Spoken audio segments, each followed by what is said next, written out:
here. My name is Alita.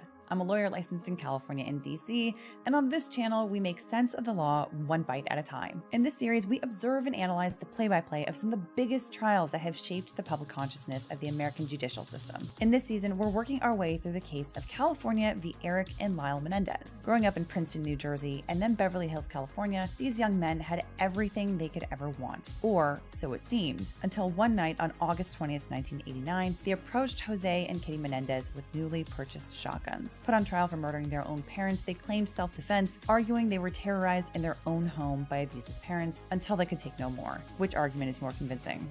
Come join and see for yourself.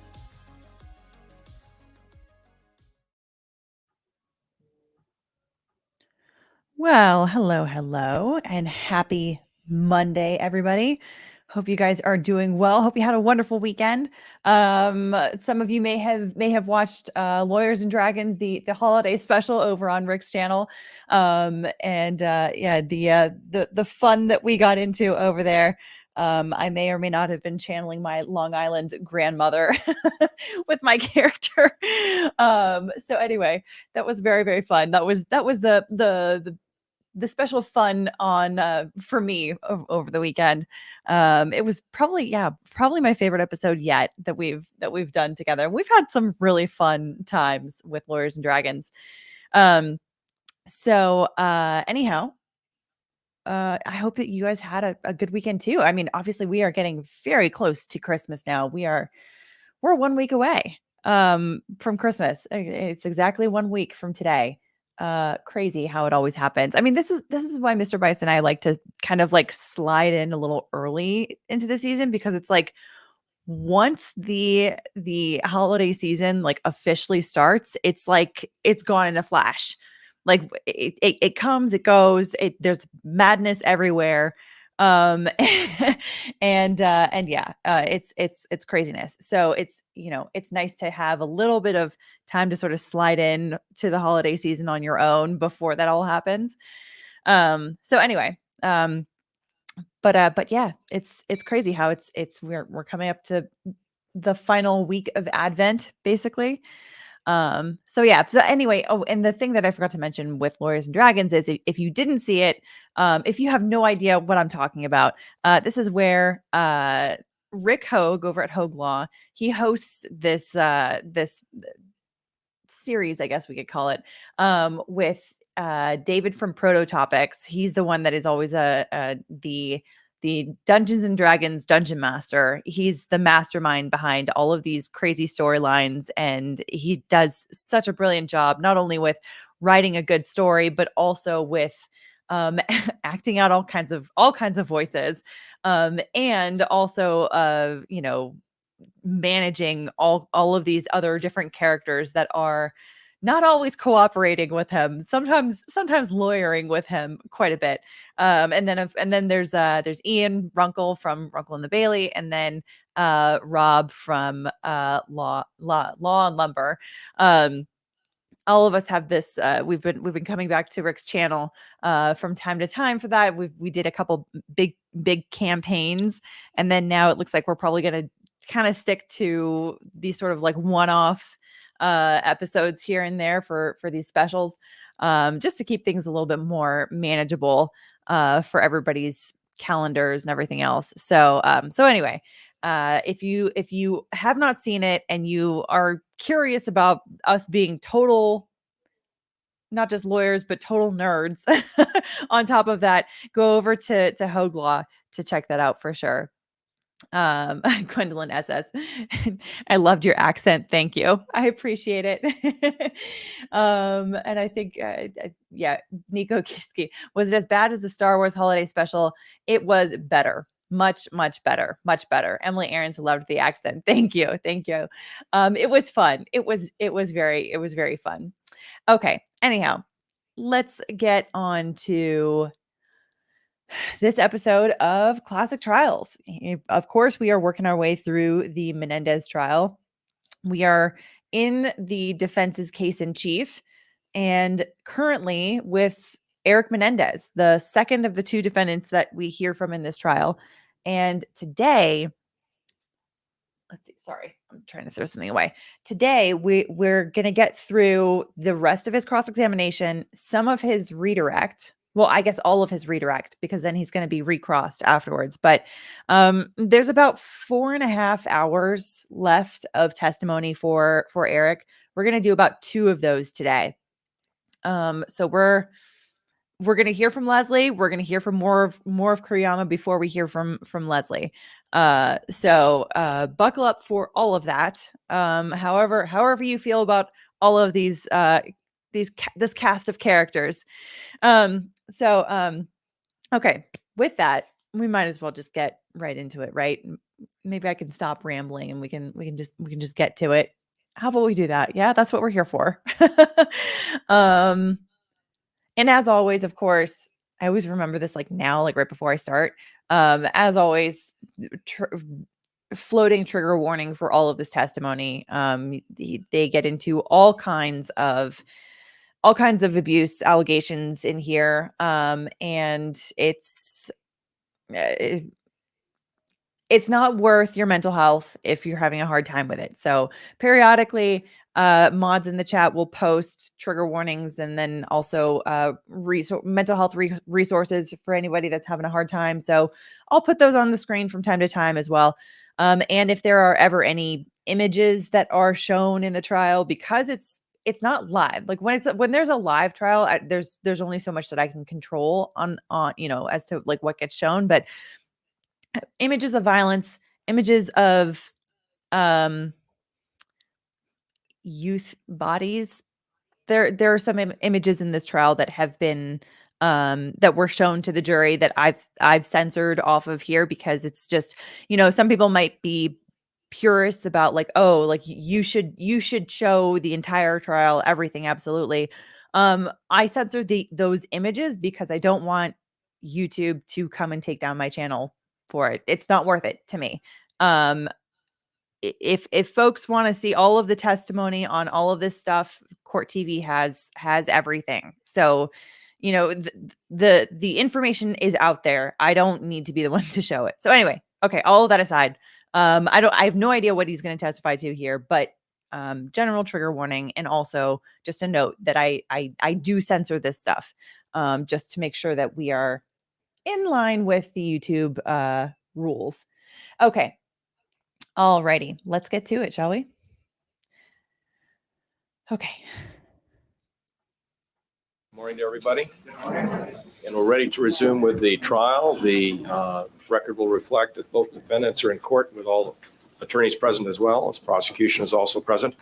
Witnesses on the witness stand. Would you state your name again for the record, please? Erik Menendez. I'll remind you that you're still under oath. You may continue your cross-examination. Thank you, Your Honor. Mr. Menendez, yesterday we were talking about the Billionaire Boys Club movie. Do you remember that? Yes. And did you in fact tell Dr. Ozio that you had seen a BBC movie? Objection, Your Honor. Asked me. Yeah. No, I did not. But you are familiar? He spent like an hour on this line of questioning about the Billionaire Boys Club, and we're immediately back.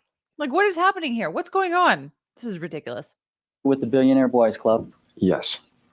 And you indicated yesterday that you're familiar with what you called a mini-series. No, I know there was a miniseries about the actual case. I'm familiar with the case. How did you know that there was in fact a mini-series on the Billionaire Boys Club? Because Brian Eslamina, my friend, I think I even knew about it before him, though. I don't know, it was a big thing when it came out. It was a big television movie. Now, Brian Islamania is the son of the father who was killed, correct? Yes. Also, I apologize for the quality of the stream right now. I know I'm getting a notification that my connection is unstable. I'm using Ethernet, so I've done everything I can for this. So I apologize, and thank you guys for your patience in advance. Now, calling your attention to a conversation that you had on November 29th, 1989, did you refer to forming a group like the BBC? No, I didn't refer to it like that. Did you refer to forming a group of 4 people, as you put it? The person you were talking to, a person named Brian, John, and Dave. I'm going to object to this calling for your son.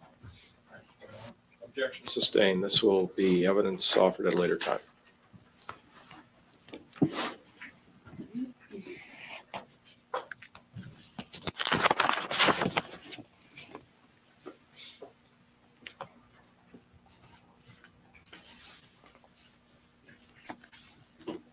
With regard to the session that you had with Dr. Oziel on October 31st, did you tell Dr. Oziel, after talking about this movie on the BBC, did you tell him that there was no way to link you and your brother to the crime? No, I did not. I said just the opposite. You said what? I told him about the guns down in San Diego. We had a long conversation about that. And you told him that you could be easily linked to the crime because someone would know that you used Donovan Gaudreau's license in San Diego. Is that what you told him? No, that's not exactly what I told him. What did you say? I told him about the gun purchase in San Diego and how Donovan had called the police the next day and how Detective Zoller told me about, I told Lyle about Donovan on the 17th, I'm quite sure, and how it was purchased with Donovan's license. And I also told him about the video cameras. And I was asking him how long tapes stay on video cameras and so on. Now that is a 90s tie. I just had to point out. Oh, Nico Kieske. Jinx. We both are thinking the same thing. That's hilarious. And did you, in fact, call down to the Big Five in San Diego to find out about No, that? I did not. Now, so it's your belief right after the killings that you would be caught. Oh, I definitely believe that. So you never told Dr. Oziel that there was no way to link you to the crime since the fingerprints in the house were your fingerprints, since you lived there, and there were no witnesses. Did you ever tell him either of those? I told him that I didn't think there was any other way to link me other than the guns. And did you in fact tell him that the guns had not been recovered because you hid them down a hillside off of Mulholland Drive? Yes. So you told him that the guns had not been recovered, correct? Yes. And you told him that you believed there was no way to tie you and your brother into buying the weapons in the San Diego gun store, correct? No, I told him just the opposite. There was an easy way, and that's what we discussed. That's what I was concerned about. The police, are you saying to these juries that the police would run everyone that you or your brother ever knew in your life to determine if they had bought the shotguns? No, what I discussed with Dr. Oziel is that I figured that chain stores or something to do with gun records were held on computers, and that all the police would have to do is, and I knew at the time they suspected us highly, that all they'd have to do is run names in the computers and find out when guns were purchased on what days. I was concerned about that.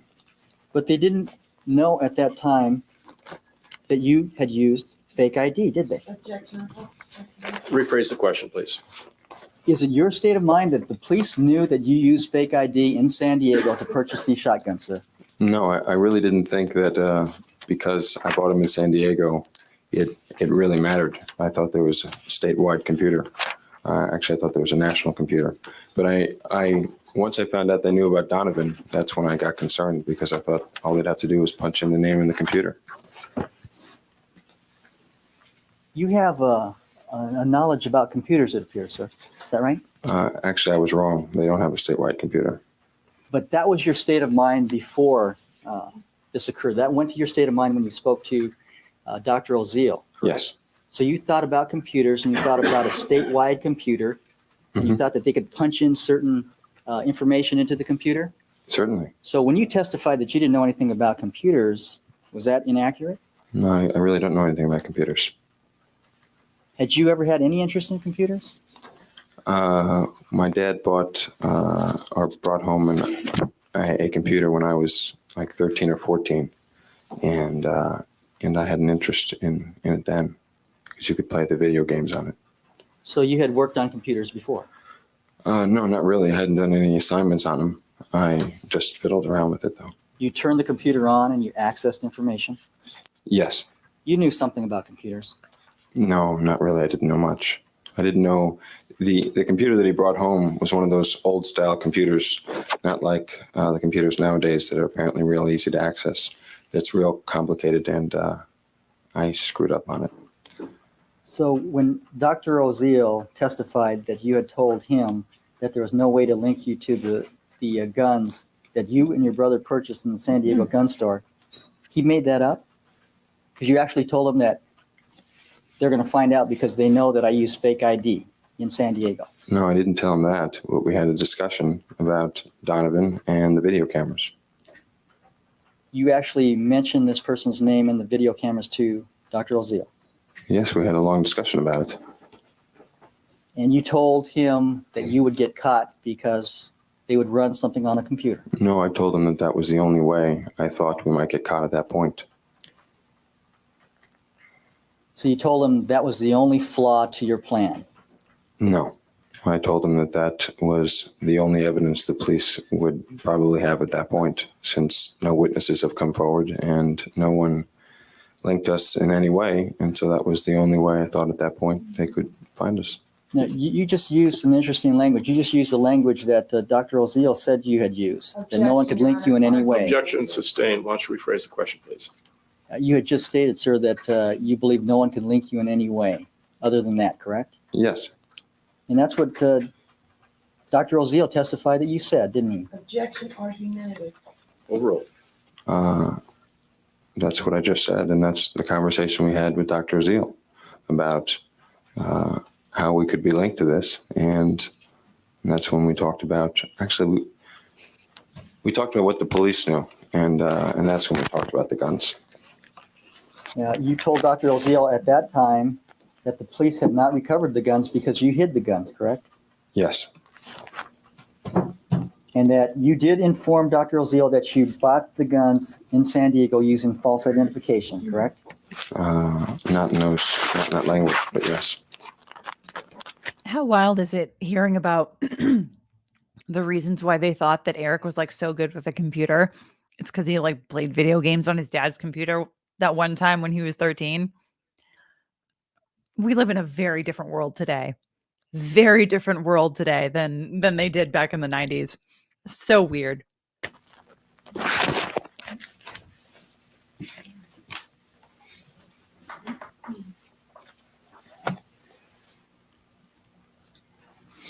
At that point, did Dr. Oziel indicate to you that he wanted to have your brother come in on session? Yes. That's after you had told him what led up to the murders, what you did in breaking in or bursting into the room, shooting your parents, and what you did afterwards with respect to the evidence. No. Objection compound. Overruled. No. What did you tell Dr. Oziel before Dr. Oziel said, let's call Lyle and tell him to come into the session? I talked. Objection asked and answered. Sustained.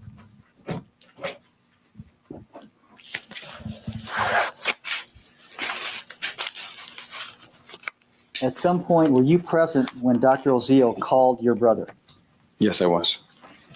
and asked him to come into the office, Yeah, he called him on his phone. and your brother came in? Yes.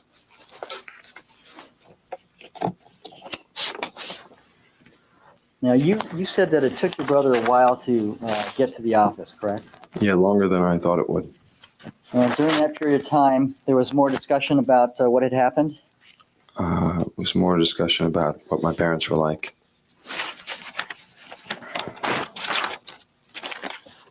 When your brother arrived at the office, he wanted to find out what you had told Dr. Oziel, correct? No, just the opposite. He did not want to know anything. All right, this has been asked and answered. Overruled. Dr. Zeal wanted to tell him, and Lyle said, "No, I don't want to know. I don't want to hear about it." At some point, he learned that you had told Dr. Oziel what you and your brother had done, correct? Yeah, he wanted to hear it from me. I did not want to discuss it with Dr. Zeal. He found out at some point, sir, that you had implicated him in the killings of your parents. Yes, I And think he suspected it as soon as he went into the session, though. something was told to him in your presence in that regard. Is that right? Dr. Zeal said, I think on the phone, Erik's told me what happened or something like that. So he knew coming in what Dr. Zeal meant. Objection, Your Honor, calls to speculative. Sorry, guys, I couldn't help it. She's purring so much, and I needed everyone else to hear it for a moment. Sustained. Was it your state of mind that your brother already knew by the time he arrived at the office? Objection, Your Honor, irrelevant and based on. Overruled. No, I thought that from what I heard on Dr. Zeal's end, that Lyle was probably pretty nervous about it. And I was right. And when he came in, did he appear to be nervous? Yes. And did he immediately become menacing? No, not immediately. Okay, how long did it take? He got angry. I don't use the word menacing. I'm not quite sure what the exact definition, but he just got angry and defensive with Dr. Zeal. And was saying that he didn't want to be there. He didn't want to know what I told him, and he just wanted to talk to me. Did he get into a fight with you and yell at you for telling Dr. Zeal what you and he had done? In front of Dr. Zeal? Yes. I don't know. He raised his voice once or twice. I know that. Directed at you? Yeah, basically saying that, why I couldn't tell him and why I had to go to Dr. Zeal. Now, at that point, had you told your brother that you had told anyone else about you and he killing your parents? No, I hadn't. So this was the first time that your brother was aware that you had exposed the two of you as killers. Yes. And you had discussed earlier that it would be less of a risk if the two of you actually committed the killings yourselves, correct? No. You had discussed, you had not discussed that at all? Objection, I asked and answered yesterday. Overruled. I don't understand what you're saying. You discussed that it would be less of a risk if Lyle and I did it ourselves? Yes, that no one else would know, just the two of you, and you would not have to rely on anybody else. No, that was never discussed. Now, it was your brother's belief, though, at that point, that only you and he knew that you and he had killed your parents. Objection, calls to speculation. Overruled. Yes, I believe that was his belief. And now he understood that Dr. Zeal knew what the two of you had done. Yes. And he was angry. Yes. He was angry that you had told Dr. Zeal what you had done. Yes. And he was angry with Dr. Zeal. Yes. Did your brother state at that time that it wasn't a perfect murder anymore, that you caused him a very big problem, and that the doctor now knew what you and he had done? No. He never made any comment like that. Definitely never made any comment In like fact, that. My brother doesn't talk like that. maybe you can share with these juries how your brother reacted. He reacted in saying, I don't want to be here. I don't want to know what you know. I just want to talk to my brother. Dr. Zeal said, well, we can talk about it. And Lyle said, I don't want to be here. And he just wanted to get out of there. Okay. You have testified that your brother was angry, that he was yelling at you. He was angry with Dr. Zeal. Did he make any statements regarding his displeasure with you about telling Dr. Zeal? Yes. I think he may have used the word he felt betrayed or something to that extent. He felt like I should have told him instead of Dr. Zeal if I was having. When he said that he felt betrayed, did he point out to you that now it's not the perfect murder, now somebody else knows? Now it's not just you and I. It's now Dr. Zeal as well. No. Did your brother in your presence tell Dr. Zeal that he didn't want anyone looking over his shoulder and controlling him, and that's why he murdered his parents to begin with? No. Did your brother in your presence tell Dr. Zeal that he was very unhappy, that he'd have to think about what he was going to do with this situation, about Dr. Zeal knowing what you and your brother had done? I don't remember. You don't remember? I don't remember. Just a couple questions here that popped up in the chat. I love pie. I'm a little lost on the timeline. I'm sorry. I need to turn this. I'm a little lost on the timeline. How long after the killing is the current story taking place? So the killings happened in August 1989, and then this conversation with Dr. Oziel was happening like Halloween / beginning of November of the same year. So there's a couple months in between. Also, Guinevere Greenstone says, question, isn't the prosecutor trying to introduce facts not already in evidence during crosshair? He can do that. The thing is, it has to be within the scope of what they're allowed to go into.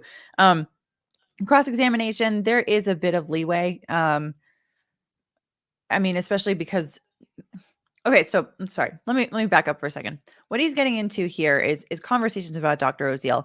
There's been plenty of testimony about Dr. Oziel. This is stuff that he can definitely get into. The number of times he's getting into it is questionable. And the amount, he's been going over questions seemingly a number of times. Yeah. So anyway, but in terms of like, can he ask these questions about him meeting with Dr. Oziel and Lyle coming in and talking to Dr. Oziel? All of that stuff is within the scope of a proper cross-examination here. Okay. Let's continue on. Could he have said something like that? Objection calls for speculation. Overruled. Could you read it again? Yes. Did your brother in your presence state that he didn't want anyone looking over his shoulder and controlling him, and that's why he murdered his parents to begin with? And this made him very unhappy that someone else knew about it. Objection contrary. Overruled. No, More of that. that wasn't. Not reread the same question to me. That's true. He did not. In, Your next in- question, please. In summary, do you remember him making any statements regarding your father controlling him, and that's why he murdered him? Asked him. Overruled. No, Lyle was Definitely certainly not talking to Dr. Oziel about reasons why he didn't even want to. He didn't even admit to Dr. Oziel that he killed our parents. He said he didn't want to talk about it. And he didn't want to be there. Was it clear from your brother's reaction, getting mad at you for telling Dr. Oziel that he in fact was involved in the killing of your parents? Objection calls for speculation. Sustained. Did he in fact express his anger in Dr. Oziel's presence with you for having told what you and he had done? Asked and answered. Sustained. Finally, sustained and asked and answered.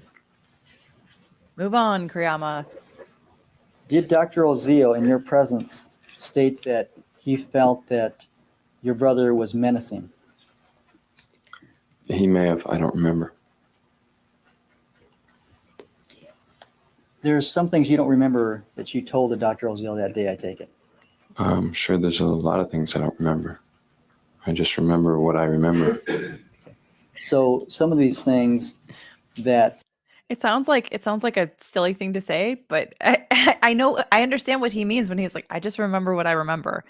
You know, like he's getting a lot of pressure from Kuriyama to be like, well, how come you don't remember this? And how come you don't remember that?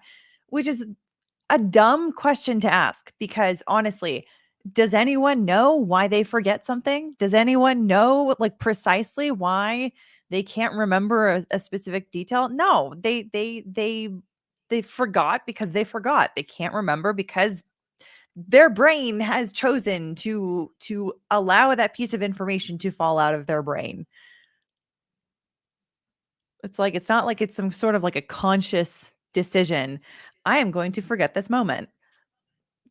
It's not how it works. for example, the BBC movie, you may have said. Well, there's certain things I know I wouldn't have said, but I can't say that I definitely didn't because I don't remember, but I'm sure that I would not have said it.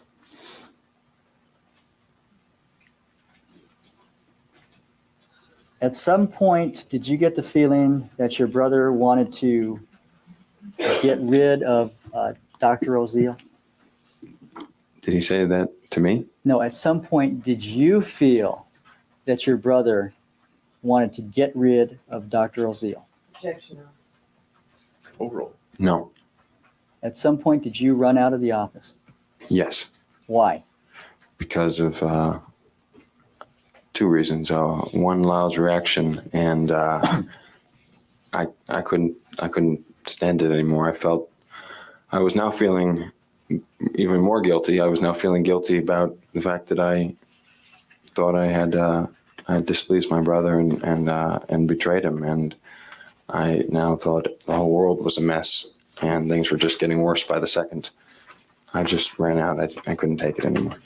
So you had discussed with Dr. Oziel what you and he had done with respect to killing your parents. And when he came in and he was angry with you, you realized that, as I think you testified, you had screwed up. Correct? I'm sorry. You said too many things in there. Okay. Yeah, it's too long of a cross-examination After question. telling you told Dr. Oziel what you and your brother had. Good on Erik to be like, I'm sorry, there's too much there for me to answer. Cross-examination questions, generally speaking, they're the ones that do better are the ones that are shorter, where you're getting them to admit to one thing at a time. Brother had done with respect to killing your parents, correct? I told him that we had killed our parents. And you gave him details of that, correct? Your As Honor, you've ask the indicated. answer. Sustained. You also have testified that your brother came in and was angry with you for having disclosed what you and he had done to your parents. Objection. Correct. Cumulative. He didn't know. He didn't know exactly what I disclosed to Dr. Oziel. No one told him. He knew that you had implicated him in the murders. Objection, Your Honor, calls for speculation. Sustained. Sustained. What is it that you knew at that point? Your Honor, I'm going to object to this. Objection sustained. It's already been asked. Mr. Carrion, we'll go on something else, please. At some point, you left the room, Yes, I did. and you left the room because your brother was angry at you. Objection, ask the answer. Overruled. I left the room for a multitude of reasons. I love Pi. It's funny that your comment came in like right before they objected to asked and answered and were overruled. It keeps happening. So at a certain point, when you know what the judge is going to say, objecting and losing on those objections time and again, at a certain point, you realize it's not really worth it. B, you might also be calling the attention of the jury if they're bored. There could be a number of reasons why someone might not be objecting as much as we otherwise might think that they would or should. And that can include, if there's all kinds of objectionable stuff that's coming out, but the jury's asleep, why wake them up with an objection? That's one example. So yeah, I don't know. I mean, we just started watching this testimony like 30 minutes ago, and all of us, I mean, I don't know, I maybe just speak for myself, but this is boring. It's boring. It's really boring. And the cross-examination of a criminal defendant, and particularly one like this, which is like, this is such an interesting case. This is such a crazy, wild case on the facts. And yet the cross-examination is boring everyone to tears. There's something wrong with that picture. So if we're feeling bored, you better believe the jury is feeling bored. So anyway, okay, let's continue. The reasons, just all sorts of guilty feelings. So I just ran out. Was one of those guilty feelings the fact that now your brother knew that you had disclosed what you and he had done? Objection, Your Honor, ask the answer. Overruled. Yes. And where did you go after that? I ran downstairs to the car. And was your new Jeep sitting down at the street? Yes, it was. And did your brother come down shortly thereafter? Yes, he did. Did you have a conversation with your brother at the Jeep? With Dr. Oziel and Lyle. They both came down together. And yes, we did at that point. And at that point, did you tell Dr. Oziel that you would be back, or did you call him the next day? I'm sorry, I didn't hear it. At that point, at your Jeep, did you discuss with Dr. Oziel another session, or did you call him later? No, we discussed coming back. I don't remember if we made the exact time, but we discussed coming back on the Thursday. Now, you have testified in direct examination that you felt that you better go back because Dr. Oziel might go to the police. That's what Lyle and I discussed later. So was it sometime later that you made the decision to go back to talk to Dr. Oziel more? No, we had made the plans with Dr. Oziel. We discussed later whether or not we were going to cancel them or whether or not we were going to keep those plans. And you decided it was a good idea to keep the plans because he now had information that he could turn over to the police, you thought? Well, he definitely had information that he could turn over to the police. And you didn't want that to happen? No. Now, on November 2nd, you and your brother both went in to see Dr. Oziel, is that correct? Yes, we did. And on that day, was there a discussion about why you had killed your parents? No, there wasn't. At any time during that entire session on November 2nd, did you and your brother ever discuss the killing of your parents? Yeah, Dr. Oziel kept bringing it up. And he would either, I don't think he directly came out and asked why, but he certainly was telling us the reasons. Part of the session was based on that point, him telling us what we knew of the family and we discussing what we knew of the family, and then him telling us how that fit into why. But the basic, I would say, premise of the conversation was Dr. Oziel telling me that I didn't know why. Mr. Menendez, are you telling these jurors that you and your brother went into that session and you simply sat back passively and said, why don't you guess why we did this? No, we actually, Lyle told him up front that he did not want to discuss why, and that's not why he was there.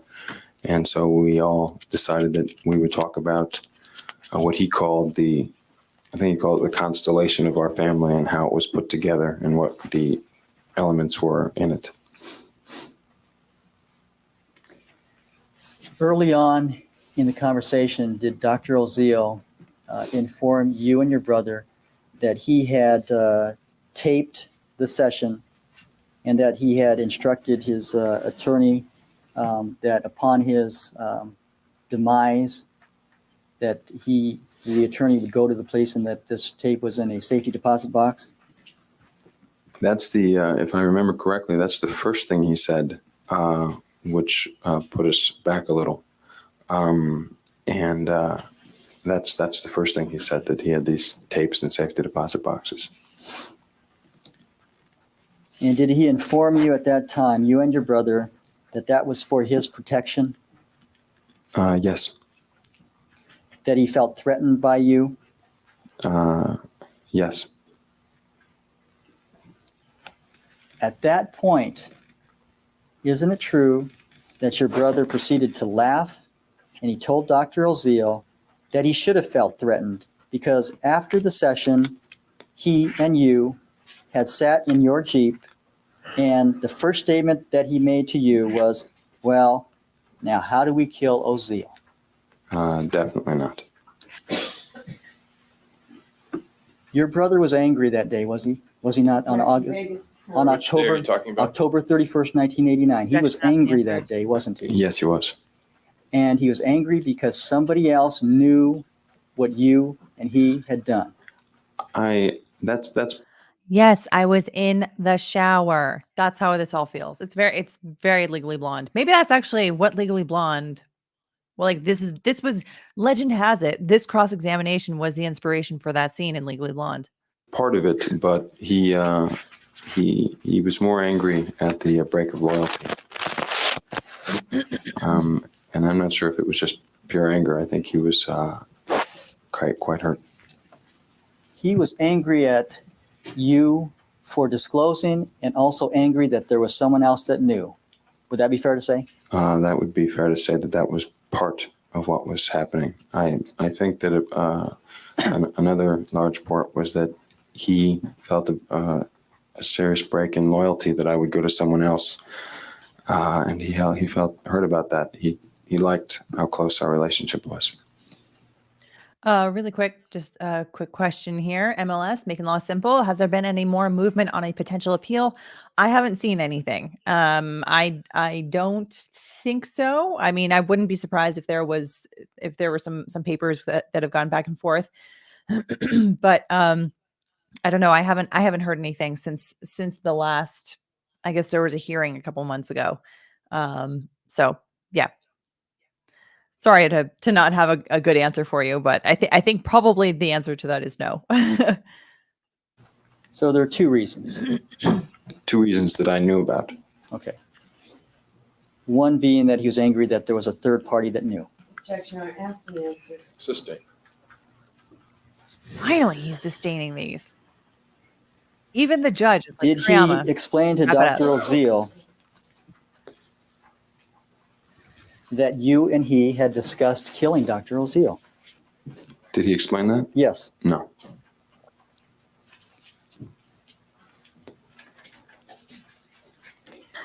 After Dr. Oziel had explained to you and your brother that he had this tape in a safety deposit box, this insurance policy, was it Performing question, Your Honor. Sustained.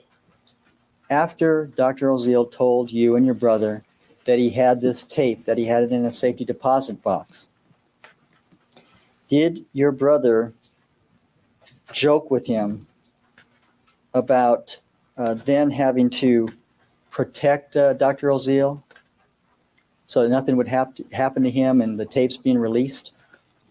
I recognize that. I don't know where it was brought up. I don't have a recollection of it being brought up right after that. But I recognize that statement. Did your brother tell Dr. Oziel that he had decided that it wouldn't look too good if Dr. Oziel disappeared too soon because it would have been too close to when your parents had been killed? No, you're missing the whole point of what I'm saying. Dr. Oziel was telling us that he felt threatened, and because of it, he could go to the police right then if he wanted to. And we were trying to tell him no reason to feel threatened. Nothing's gonna happen. And Lyle wouldn't have said something like that. When you were joking around after he had told you about this tape, that's when the joking occurred about, well, it wouldn't look too good if you disappeared too soon. Isn't that correct?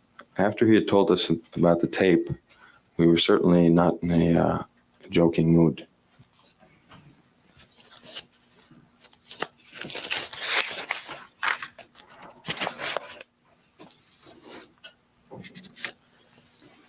Mr. Menendez, you said that from the very beginning, you thought that you were going to get caught. Isn't that right?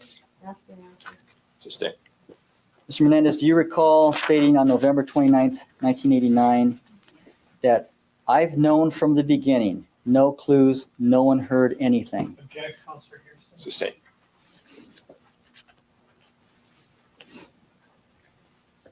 This is a statement that you made, sir.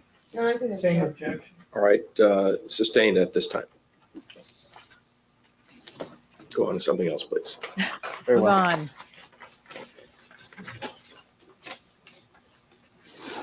on. Really quick here. There was a question. Culparistic. Could Kriyama strike any of his testimony for Erik speculating on Lyle's thoughts, or is he inviting the speculation with his questions? He's inviting them. If Erik's responses, if his answers to the questions were not really answering what he's saying, what he's asking for, and then when I say not what he's asking for, I don't mean like he's looking for a particular type of response that would be damaging to Erik. But if he's not answering the question in some form, then Kriyama would be able to object to that response and say, objection non-responsive. But if he's asking him a question that requires him to talk a little bit about Lyle's state of mind, I'm assuming it's not properly objected to as speculation or calling for speculation, the response would be answering the question, and so therefore, yeah, it would be weird for Kuriyama to strike the answer for a question that he asked for. Okay.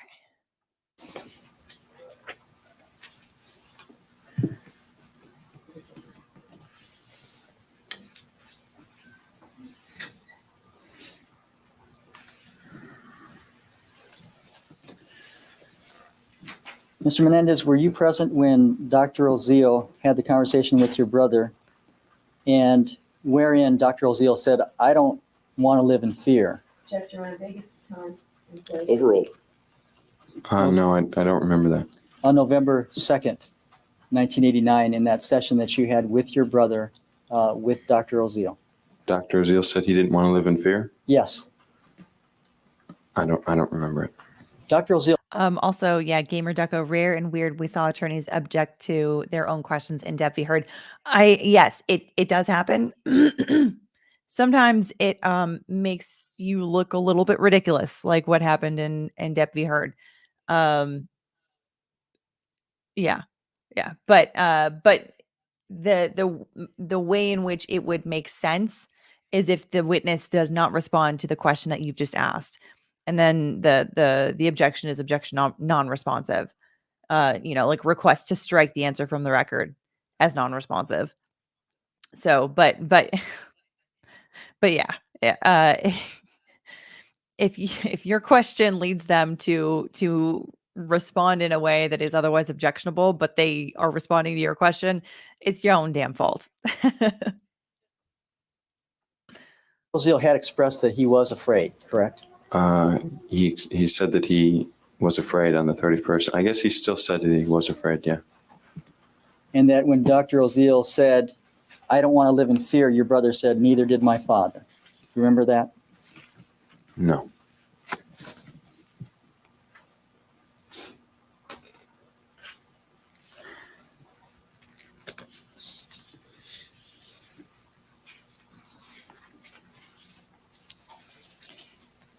At that point, was there a discussion about why you had wanted to kill your father? At some point in the conversation, my father's personality was deeply discussed. And you expressed those things that you didn't like about your father? That'd be fair to say? No, that wouldn't be fair to say. You're telling what a good guy your father was. No, I was telling Dr. Oziel at the same time that I wanted to write a book about all the great things that my father had been.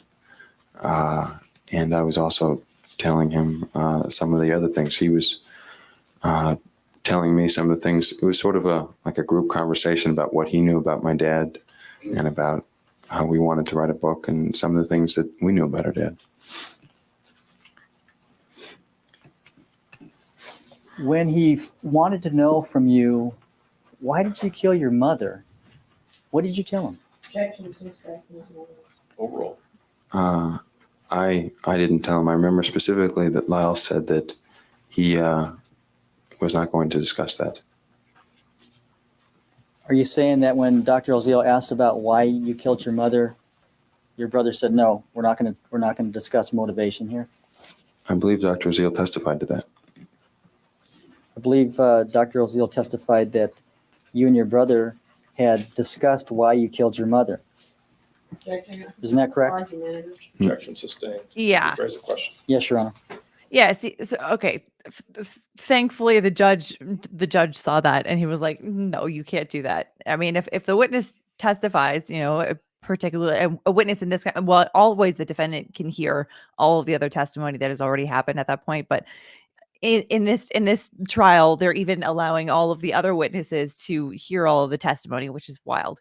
But if the witness says to the attorney, "So and so testified as such," I mean, if you just fire back at them and say, "Well, I think he testified otherwise," either bring up that testimony, page, line, and page and line number, like you bring it up and you impeach them with it. You don't argue with them about whether or not they did. because everyone that's important in the room was there for that moment too. So anyway. Isn't it true that Dr. Oziel testified here as to what you and your brother told him with regard to why you killed your mother as well? Yes, he said some things along that line as well. And he said he had testified that the plot began with the viewing of this BBC special, correct? Exactly what Dr. Oziel testified to, Your Honor, is relevant. Overall. Yes, Dr. Oziel testified to that here. And that the father in that BBC special mirrored what you and your brother wanted to do to your father. Isn't that correct? That misstates the testimony. Overall.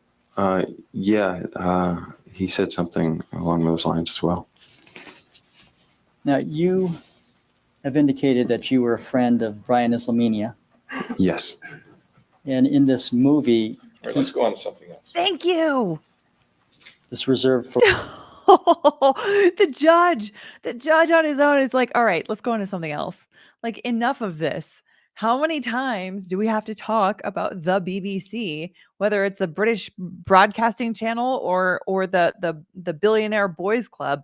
Oh my God. Finally, the judge has had enough. Here's a question from Nico Kieski. Question: most of the time, the prosecution has used the word kill, but a couple of times they've used the word murder. Is that allowed? The nature of their crime is yet to be determined, and the word murder paints a negative picture of the brothers to the jury. So before trial begins, both of the sides are going back and forth. They're filing what are called motions in limine with the court, and then they'll probably argue in a hearing as well on this, and the judge will make a determination on a number of things. It can be witnesses to testify, witnesses not to testify, evidence that's going to come in, evidence that's not going to come in, and also other matters like, certain terms that can be used. For example, calling the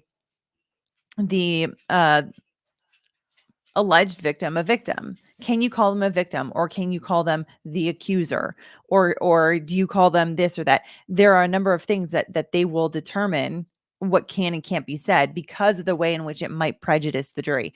So using the term murder for the killing of the parents, I think absolutely should be objectionable, because I mean, especially in a case like this where the question is not so much who killed them, like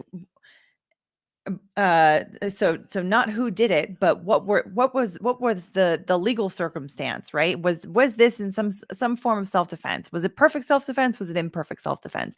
Was it, or was it murder?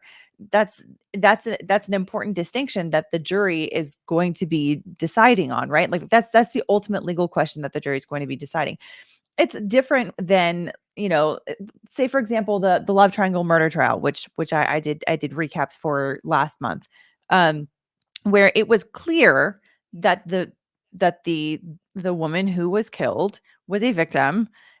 It was clear that she was murdered. She was murdered by someone. The question is proving who done it, right? Like that was the main issue there. So in that kind of a case, it's, judges might still in that kind of a case have a problem with using the word murder, like saying she was murdered. But in that kind of a case, like the prejudice is the risk of prejudice is much, much lower to say she was murdered. Now, if the prosecution had gone up and said Caitlin Armstrong is is a murderer, or Caitlin Armstrong, murdered her, that's argument, which is good to use for closing arguments. But, using it in the course of testimony, for example, is putting the cart before the horse. So that it depends on the context of like what kind of a case it is, what exactly is at issue, like what are the sides fighting about, and what are they not fighting about. Here in this kind of a case, the parents were killed with shotguns. Yes, they were killed by the brothers. Everyone agrees on that. The question is, was it murder or was it something else? So yes, I definitely think that your instincts are correct here, in that using the word murder is bringing about some potential bias against the brothers by labeling it murder when that's ultimately what the jury is there to decide. For This is later. one something else. Look at that face. You had indicated that your mother was depressed and suicidal. Is that correct? Yeah, that was Yeah. talked about. You expressed that she would potentially be a witness against you. No, I'm not sure what context you're talking about. Well, if you had killed your father and your mother would have lived, would she have been a witness against you? Your Honor, I object that this confusion is talking about what was said at Dr. Zeal. Why don't you rephrase the question, Okay. please? Is your state, or was your state of mind at the time, Which, that at the time of the killings, that if your mother had lived, she could have been a witness against you? Objection, Your Honor, calls for speculation. overall, No, I doubt she would have been a witness against us at any point. I think that she might very well have killed us and killed herself, just poisoned everyone. But I doubt very much that she would come to court and testify against us. That wouldn't have happened. That's your state of mind. That's more than my state of mind. That's my absolute belief. You wanted to kill your mother just as badly as you wanted to kill your father? I hadn't thought about the difference. I only thought that they were going to kill us, and at that last moment, to kill them. Did you ever tell Dr. O'Zeal that as it got closer to the time when you would kill your parents, that there were second thoughts about killing your mother? No, we didn't discuss it. We didn't discuss that. Let me try to remember exactly.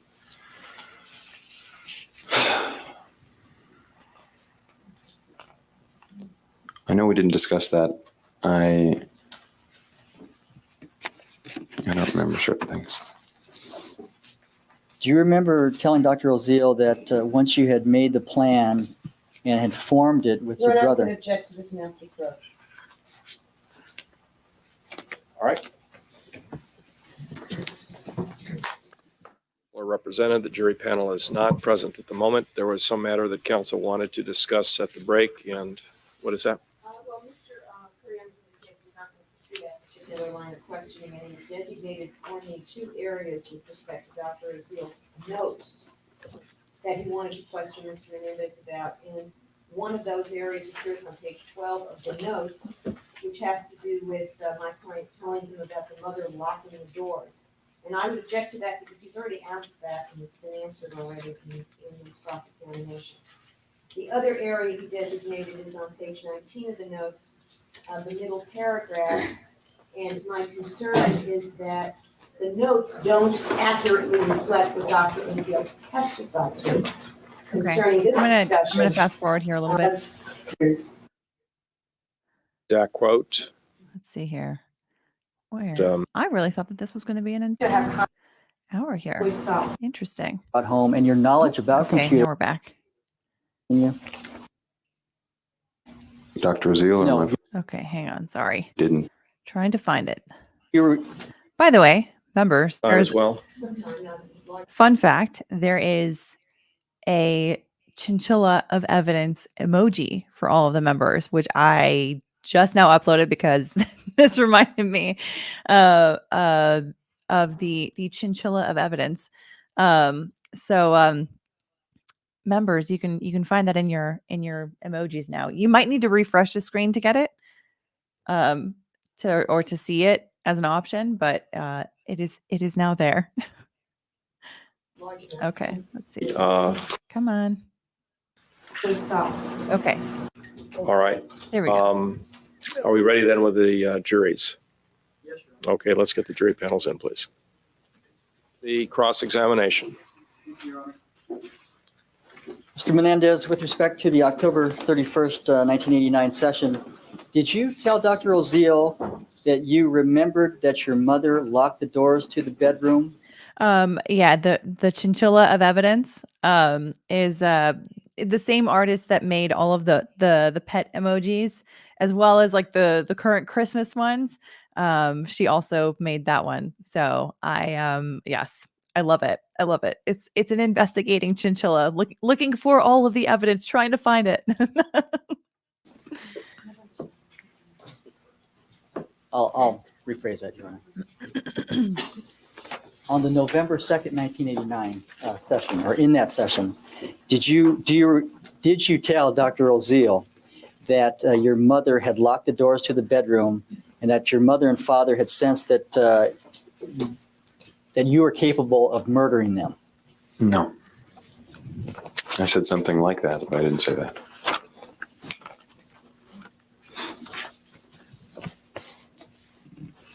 Now, on that same November 2nd session, in the context of talking about how impossible your father was, did you tell Dr. Oziel that your father had nearly disinherited you? No.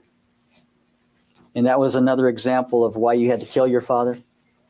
No, I wouldn't have used the word disinherit since he didn't nearly disinherited me. He did. But we did talk about what my dad was like and the things that he would do over my lifetime. In fact, sir, he did not disinherit you, did he? Apparently not. In fact, the will that was found gave his estate to you and your brother. Yes. Had he discussed disinheritance with you before? Dr. Oziel or No, my your father. We didn't discuss it. He told me. My dad rarely discussed things with me. Did he ever say, if you don't shape up, I'm going to disinherit you? No, he didn't use disinheriting me as a threat hanging over my head. I either was or I wasn't. It was, I believe you stated September of 1988 that your father had the discussion about disinheriting you? Yes, he told me I was out of the will. Now, with regard to the will, you had discussed that your father had brought a computer home when you were about 14 or 15 years old? I really don't remember the date. I was 13, 14, not 15. It may have been. Do you remember? I would object to this point in examination. Because the rest is more true. Well, I don't know exactly where he's going yet, so objection overruled as to that question. With respect to this will and your knowledge, strike that. With respect to the computer that your father brought home and your knowledge about computers, do you know if the computer your father brought home was an IBM or an Apple? Do you know what type of computer it was? I don't remember. I know it was a big, bulky, big thing that even had a telephone thing attached to it, which is what I like to play with. And in fact, you actually operated this computer. I actually, by accident, erased the hard disk and was banned from using the computer at that point. But I used to like to play the video games on it. Did your parents give you lessons on how to operate a computer after that, so you wouldn't do that again? No. Before that, they had a big manual, a DOS manual and a basic manual. It was these boxes of manuals how to use this computer, but I never read those, which is why I made that mistake. Oh my goodness, Sandy. Thank you so much for gifting 20 Legal Bites memberships. Holy cow, that is so kind of you. So Carolyn V, Sokotoa, Cat Love Dreaming Peach, C Dan Run, KT, Erica Genergy, Laura Barkovitz, Jeeps Draxo, Doc Patrias, CJ Drake, Lady Poe, PayPal Me, Monica Vecchione, Crystal Harris, Algia, Harris Tweed, BuzzFeed Print Edition, and Thug Nasty. You have all been gifted memberships by Sandy. Oh my goodness. Welcome back to Bite Club. I hope you guys can join us on Friday for our casual Friday members only live stream where we just hang out and chat. And thank you so much, Sandy, for gifting all those memberships. That is so, so kind of you. So yes, now we can have more chinchillas in the chat. more pet emojis, more chinchillas, all the evidence. All right. Love it. Love it. Love it. All right. Let's continue on. Never opened one of those up? I don't remember opening. I was so young, I didn't want to read all this material. I just wanted to play around with it. And you say there was a phone on this computer? Yeah, thank you, Sandy. Yeah, it was a. And also, It was a. You could call people through this computer. I remember that, and I was always trying to access those things, and I could never figure it out.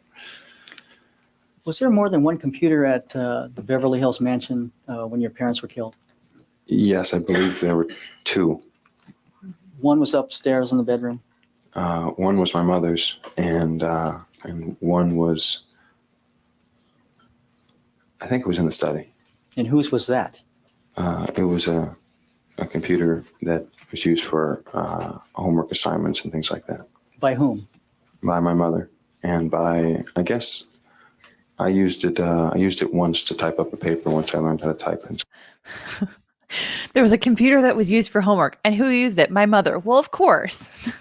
Like a normal answer from anyone outside of this universe would be, well, I used it or my brother used it, of course, because we're the ones doing homework. But in this case, of course, it's mom that did all the homework.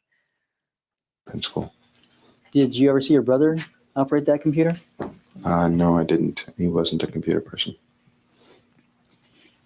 Now, you're talking about this phone on the computer. Was that computer then wasn't at your house when you killed your parents? The one that you were talking about that your father brought home in your early teens? I really, I don't know. I don't remember. Did you ever see a computer in your brother's guest house? No. Now, you had indicated that there was a phone in your brother's guest house, correct? Yes. Was that a stationary phone or was it one of those mobile type phones that you could pick up and take with you if you had to go to the bathroom or something like that? You mean, was it a portable? Yes. Or did it have a long cord? Right. I don't know. I don't know. Do you remember ever using the phone in the guest house? No, I don't. You have testified that you believed that you were a suspect in September of 1989, correct? Yes. And that you went to talk to Dr. Oziel on October 31st? Yes. About a week before you went to talk to Dr. Oziel, that is on October 24th, did you have a conversation with Detective Zoller? Yeah, at my house. And did Detective Zoller indicate to you that there was going to be an LA Times article about the participation, perhaps, of your brother in the killings? Yes. Did that concern you?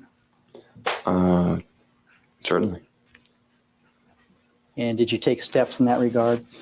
I remember trying to locate my brother. I don't remember if I ever did. So this occurred about a week before you actually went to see Dr. Oziel? I don't remember it recurring a week before, but if it was on the 24th and I went to see Oziel on the 31st, then it would be a week. Did that have an effect on you, your state of mind? In terms of me thinking that the police had me as a suspect, Right. I had known that since September. But did that heighten your concern about that? No, actually it didn't. It was surprising to me that if the police suspected me, they were telling me that someone else suspected me. It was a little confusing, but I still suspected that the police thought I was involved. Now, you had a relationship with Dr. Oziel prior to seeing him on October 31st and November 2nd? Overall. Yes. Correct. And in fact, you had an appointment with him on August 18th, 1989, correct? Yes, I did. And that was a day that you and your brother went down to San Diego to buy the shotguns? Yeah, I had canceled that appointment earlier in the week. Okay. I had made it and then canceled it. When is it your recollection that you canceled that?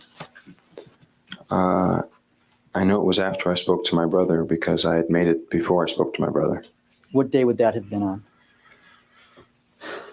I made it after the conversation with my father on Sunday when he told me that I was going to be having to sleep at home some days, and I just wanted to die, and so I called Dr. Oziel to make an appointment because I hadn't seen him in a long time, and then after I talked to Lyle and told him everything, there was no need to go to Dr. Oziel, so I canceled it.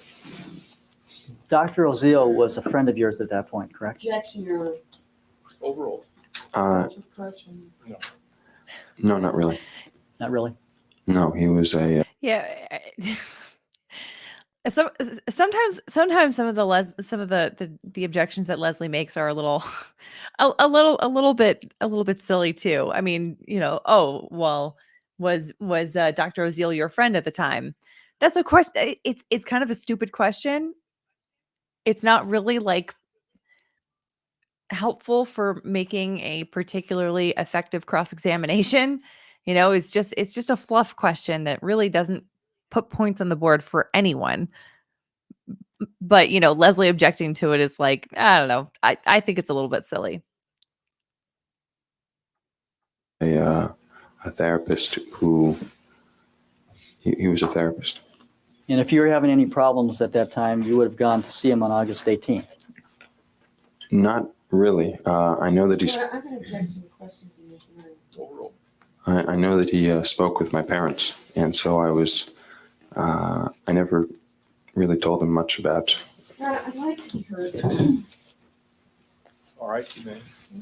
All right, so now they're going to hear an objection. There was also a question here. Guinevere Greenstone said, question, would you rather listen to another 5 hours of Kuriyama's circular cross-examination or liar Oziel telling his scummy lies? Honestly, I think I would take Oziel just because he's at least entertaining.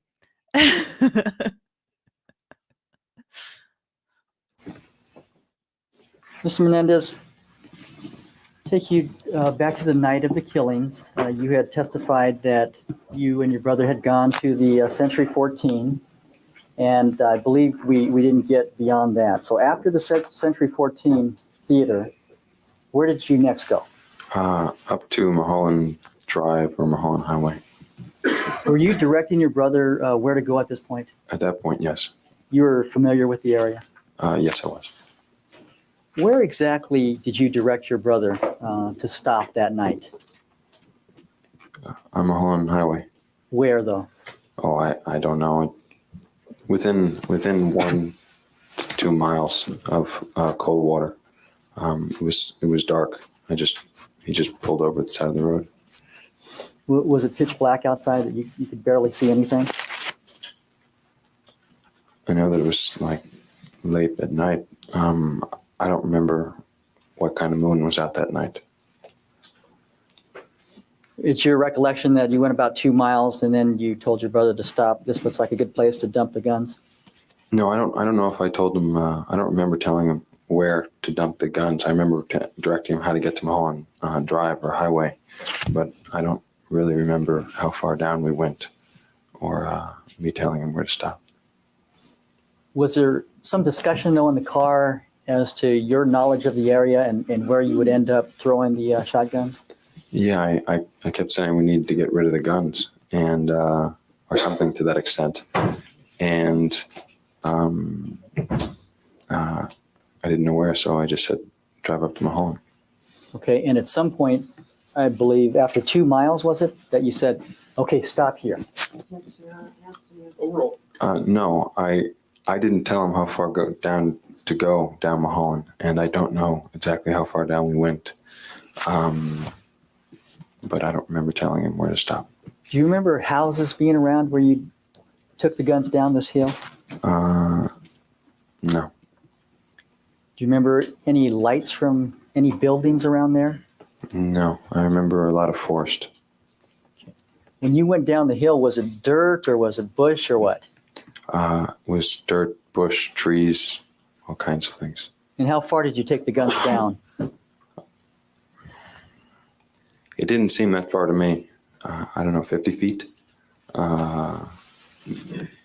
Maybe 75. I don't know. I ran down so quickly and ran back up. Did you tell Dr. Oziel that you went down about 150 feet? I didn't tell him how far I went down. You just told him that you went down a hill. Yeah. Had you, over the 7 months that you were out on the streets, did you ever try to go back to recover those guns? No, I didn't. Did you ever have anybody try to find those guns for you? No. Did you ever discuss with your brother an intent to get those guns somehow? In the session with Dr. Azil, we discussed it.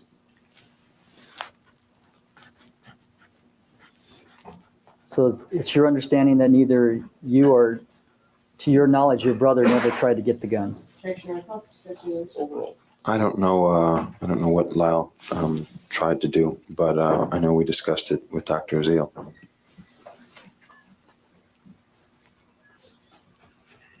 And when you discussed it with Dr. O'Zeal, was there then an attempt to get the guns? No. And after you went down the side of this hill and I believe you said you put some bushes or some branches over the guns? I don't really remember whatever was around. I just tried it with like 2 sweeps. I didn't cover the guns completely. And then you ran up the hill, Yes. got into your car, Yes. and your You ran brother up that hill. was driving. Yes. Was he facing the same direction as when you were going? I don't remember. I don't remember.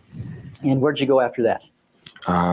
Well, we wanted to try to get over to Perry and at the Taste of LA. So I was telling him, Lyle was unfamiliar with the area, much less familiar than I was. So I was telling him how to get to Taste of LA. Was he kind of driving erratically at that point? He was driving fast, and I was telling him to slow down because I was afraid that we'd get pulled over and arrested and had all this stuff in the car and that we were going to get arrested right then. You had testified on direct that you had to, at one point, tell your brother to get it together. Yes. And as you're coming down this hill, did you tell him how to get to the Santa Monica Civic Center? I mean, when I was coming down Mulholland, Yes. yeah, I was giving him directions. And you knew how to get to Santa Monica from that point? Yes. And was it your understanding that the Santa Monica Civic Center was on, what, 3rd Street, between 3rd and 4th Street in Santa Monica? There's Lincoln, 3rd, 4th. You can take any of them, I believe.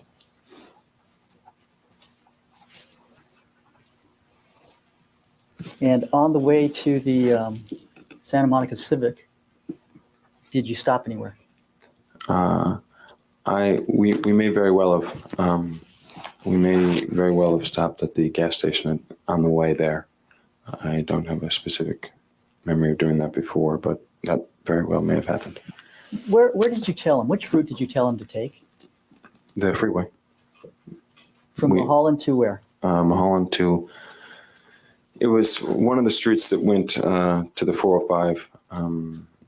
It was either Santa Monica or Sunset. I don't remember which one. And then on to the 405. Yeah, the 405 just cuts into the 10, which brings you right into Santa Monica. And where was it that you stopped at this gas station, sir? In Santa Monica.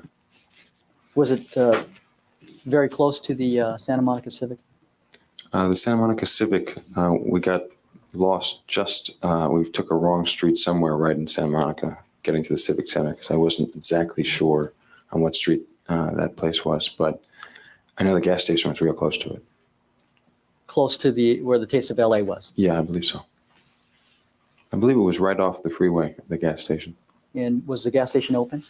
I think so. Okay, and did you go to the back of this gas station? Far to the side, I have a memory of some sort of a car wash there. I could be wrong, but it was far away from the gas station. There was a dumpster. And at that point, you removed your pants? Yes. And did you see your brother remove anything? I have a specific memory of his shoes. I don't remember if he took anything else off. At that point, did he ask you, do you have some shoes I could wear? I got blood on mine. I don't remember.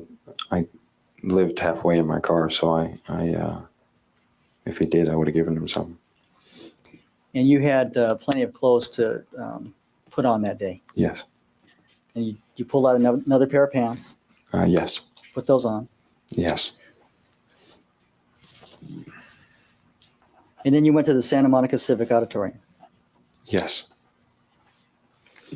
And you went inside of the building? No, I didn't go in at first. It wasn't a building. It was a fenced area of, I'm not even quite sure what exactly it was, but it was called the Taste of LA. I went in after Lyle didn't come out for a while. Lyle didn't want me to go in. Was there a reason for that? Yeah, my demeanor wasn't doing so well. He wanted me to just stay in the car and relax there. And when he went to go find Perry. And he went around and looked for Perry on the grounds. I assume. I don't know. I wasn't with him. Were you with him when he made a phone call to Perry? No, I wasn't. Did your brother tell you that he told Perry that you and he were there since 10:15, and he told Perry that? I don't know what he told Perry. The one thing I remember is him saying that we were supposed to meet Perry at the Cheesecake Factory. And did he tell you what the purpose of that was? Yeah, he wanted to be with someone that night. I assume to try to further an alibi to try to. We hadn't met anyone that night, so I assume that was the reason.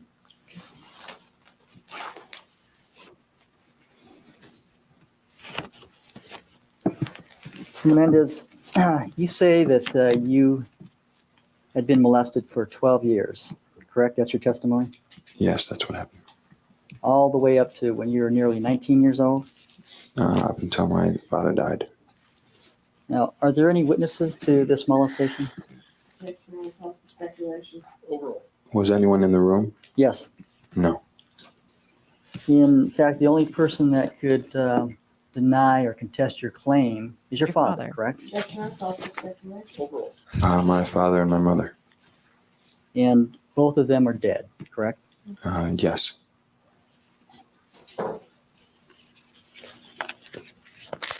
At this point, Your Honor, with respect to that All right, let one me see issue. counsel then at the sidebar regarding the schedule here. The attorneys have a little conference that they want to engage in before the completion of this portion of the examination, just to give the juries an idea of what's happening today or this afternoon.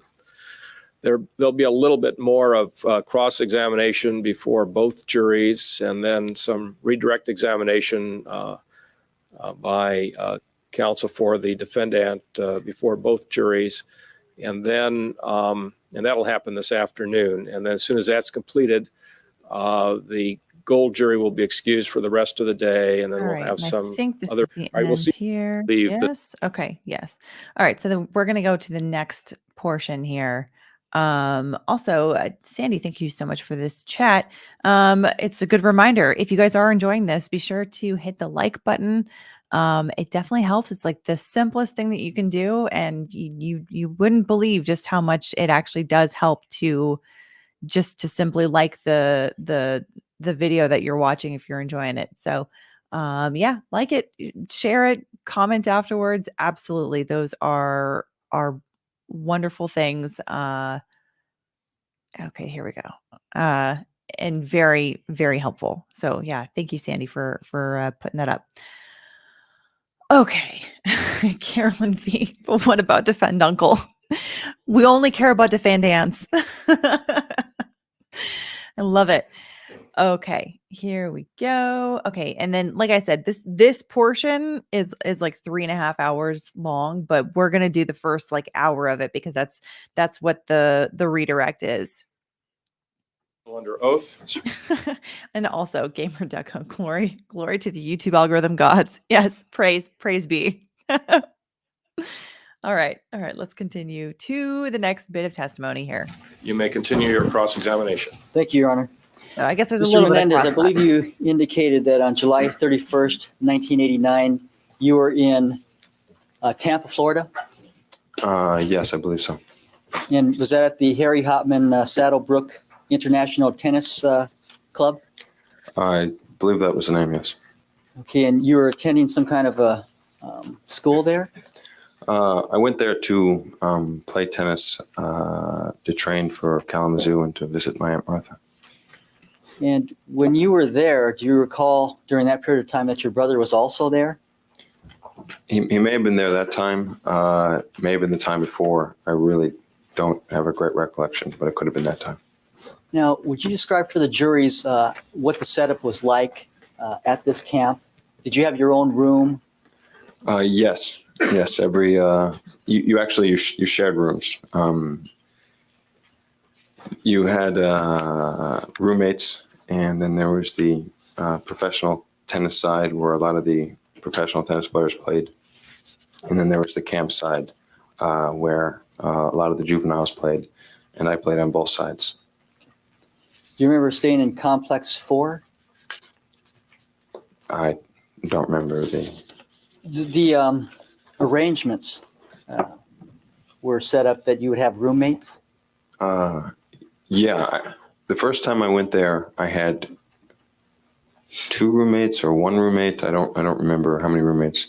And then whatever time Lyle was there, I don't remember.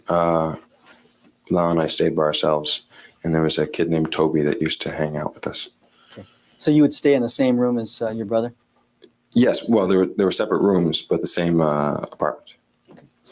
Did each room have its own television set?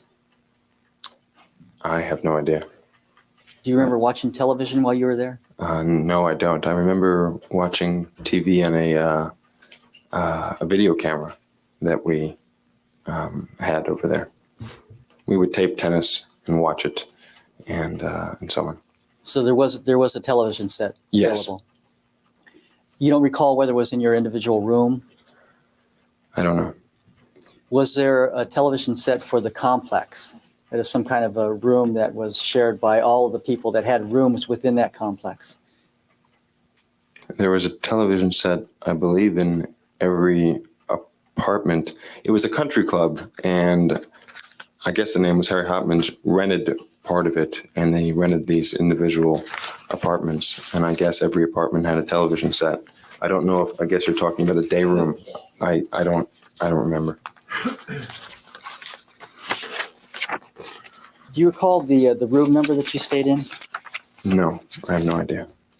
Yeah, I have a 2-page document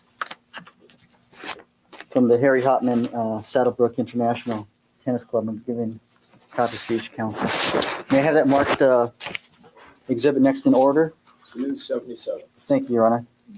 Mr. Menendez, I'm going to show you what's been marked as exhibit 277. I should take a look at the 2 pages of that document.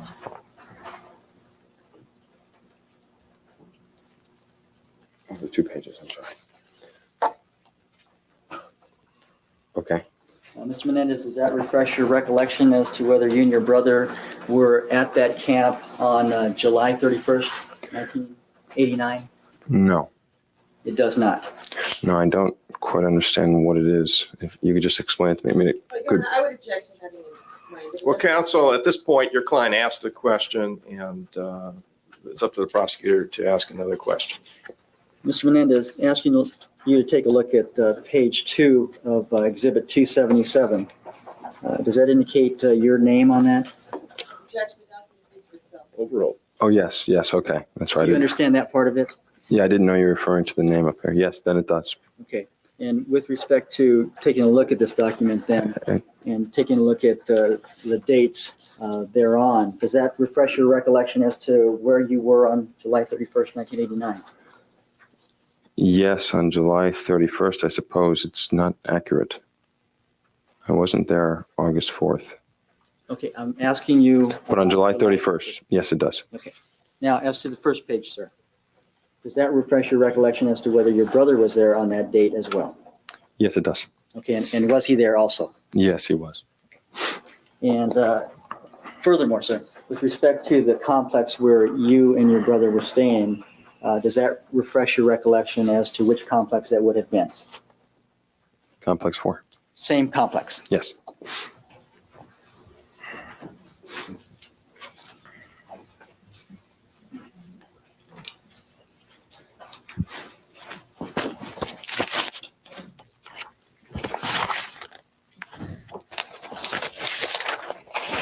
Mr. Menendez, with respect to the date of August 18th, 1989, you had indicated that you had a meeting set up with Dr. Oziel on that day, Yes, I did. and you indicated that you had canceled that appointment. Yes, I did. Do you recall when it was that you canceled it, and did you cancel it personally? I don't, I'm not sure if I canceled it personally. I believe it was after Tuesday that I canceled it. And was it the policy that, as you understood it, that if you canceled on what they called short notice, that you would be billed for the session? Dr. Oziel usually billed me for whenever I had a session and whenever I canceled it, whether it was short notice or not. Did you actually talk to Dr. Oziel's secretary when you would make an appointment or cancel an appointment? I believe so. His secretary's name was Sandy, and I believe that I spoke with her personally. I don't know if I did on that date, but that's how it would go about. Okay. May I approach Your Honor with the Exhibit 97? Yes. Menendez, I'm going to show you what's been marked as Exhibit 97. And it's part of the package. It's 97A, B, C, and D. Okay, are you familiar with these? Not completely, but if you could just show me where to look. With respect to 97A, that would reflect the 1988 visits, is that correct?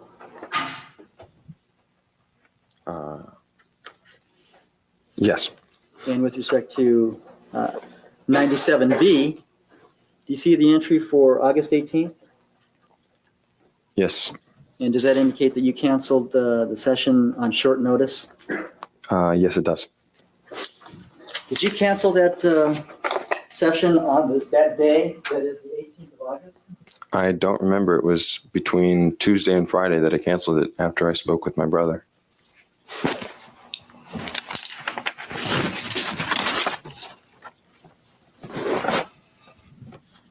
Was it the day that you actually went to San Diego?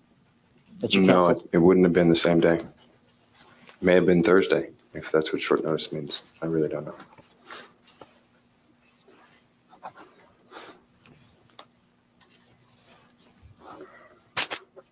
Now, you felt that you wanted to talk to Dr. Oziel about something on the 18th? Yeah, well, not on the 18th. I felt I wanted to talk to him on, I think it was Monday, the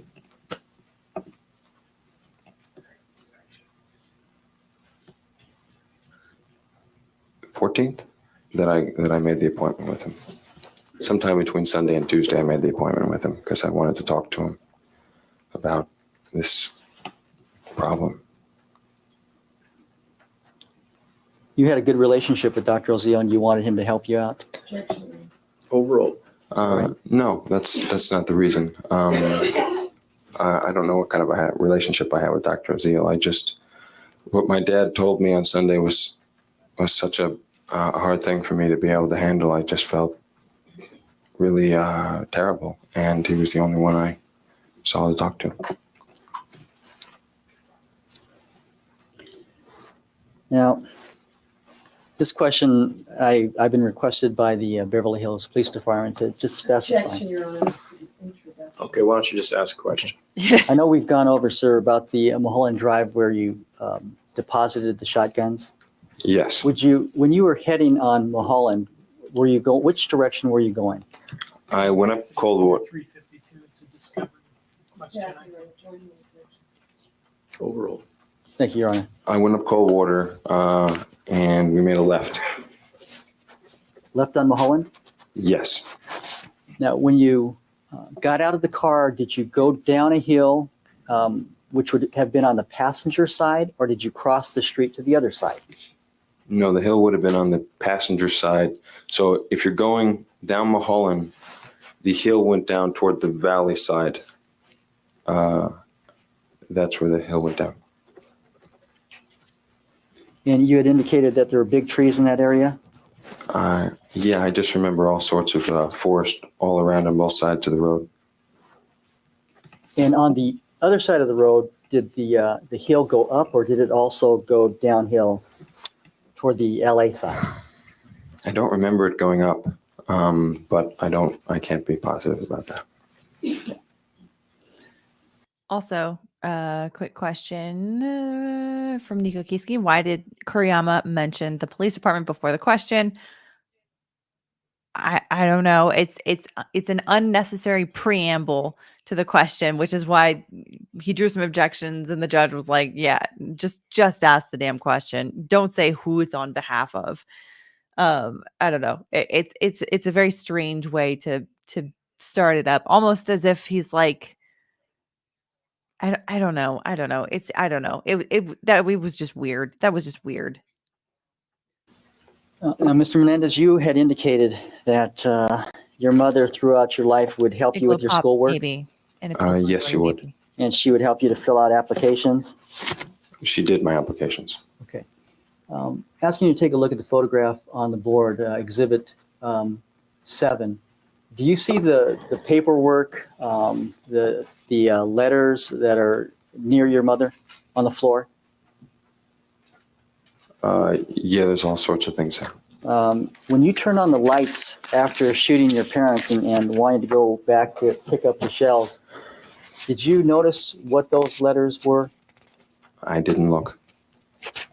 At some time later, did you? So yeah, those those images, they at least were not close up.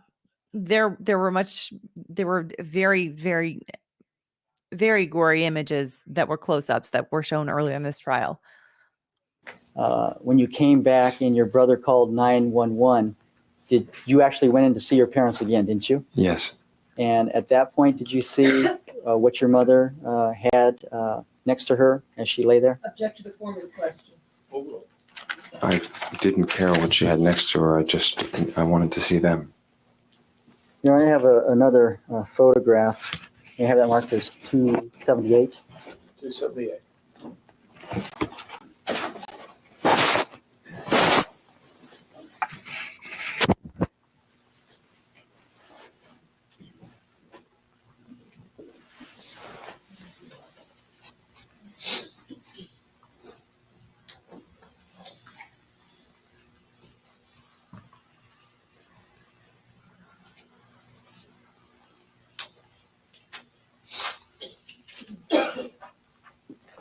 Your picture on? Yes. Menendez, I'm going to show you what's been marked as Exhibit 278.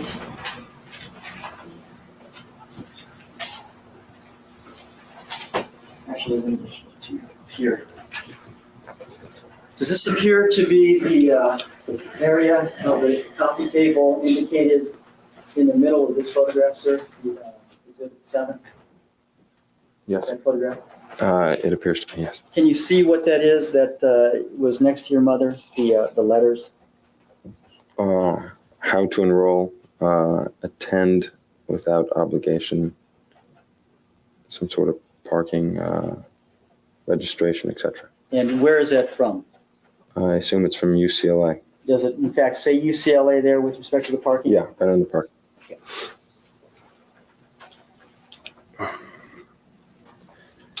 Now, you've testified, sir, that your mother was going to kill you that night, correct? Yes.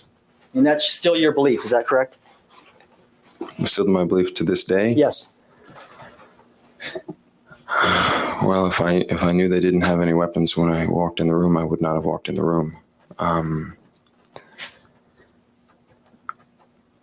don't know what my belief to this day is. No, I can't be sure that that's my belief to this day. Now, if your mother had been planning to kill you, would she have been filling out your application for UCLA? Objection, Your Honor. It's argumentative, calls for speculation. Definitely calls for speculation. I have nothing further at this point, Your Honor. Finally, we get to redirect.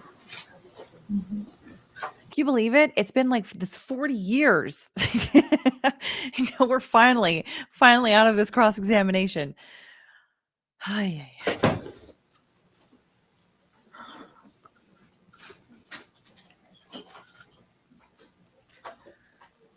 I may approach Your Honor with 277.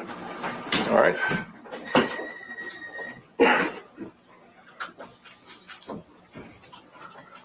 Mr. Menendez, first I want to call your attention to page 2. If 277 has your name, page 2 has your name on it. Is that right? Yes, What is 277? Do you know? I have no idea. It says Well, don't tell me what it says. Do you have any idea what that is? no, Have you ever seen something like that before? no. Then how can it refresh your recollection about anything? He was saying that this reflects my recollection. No. The question is, not can you read the document, but does it really make you remember something that you didn't otherwise remember? No.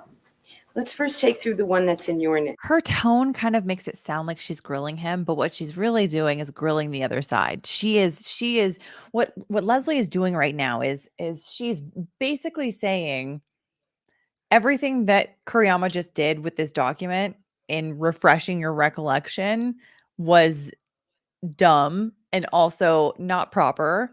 And if she can't, get an objection on that from, an objection sustained from the judge on that, she can, make a big deal about it on redirect.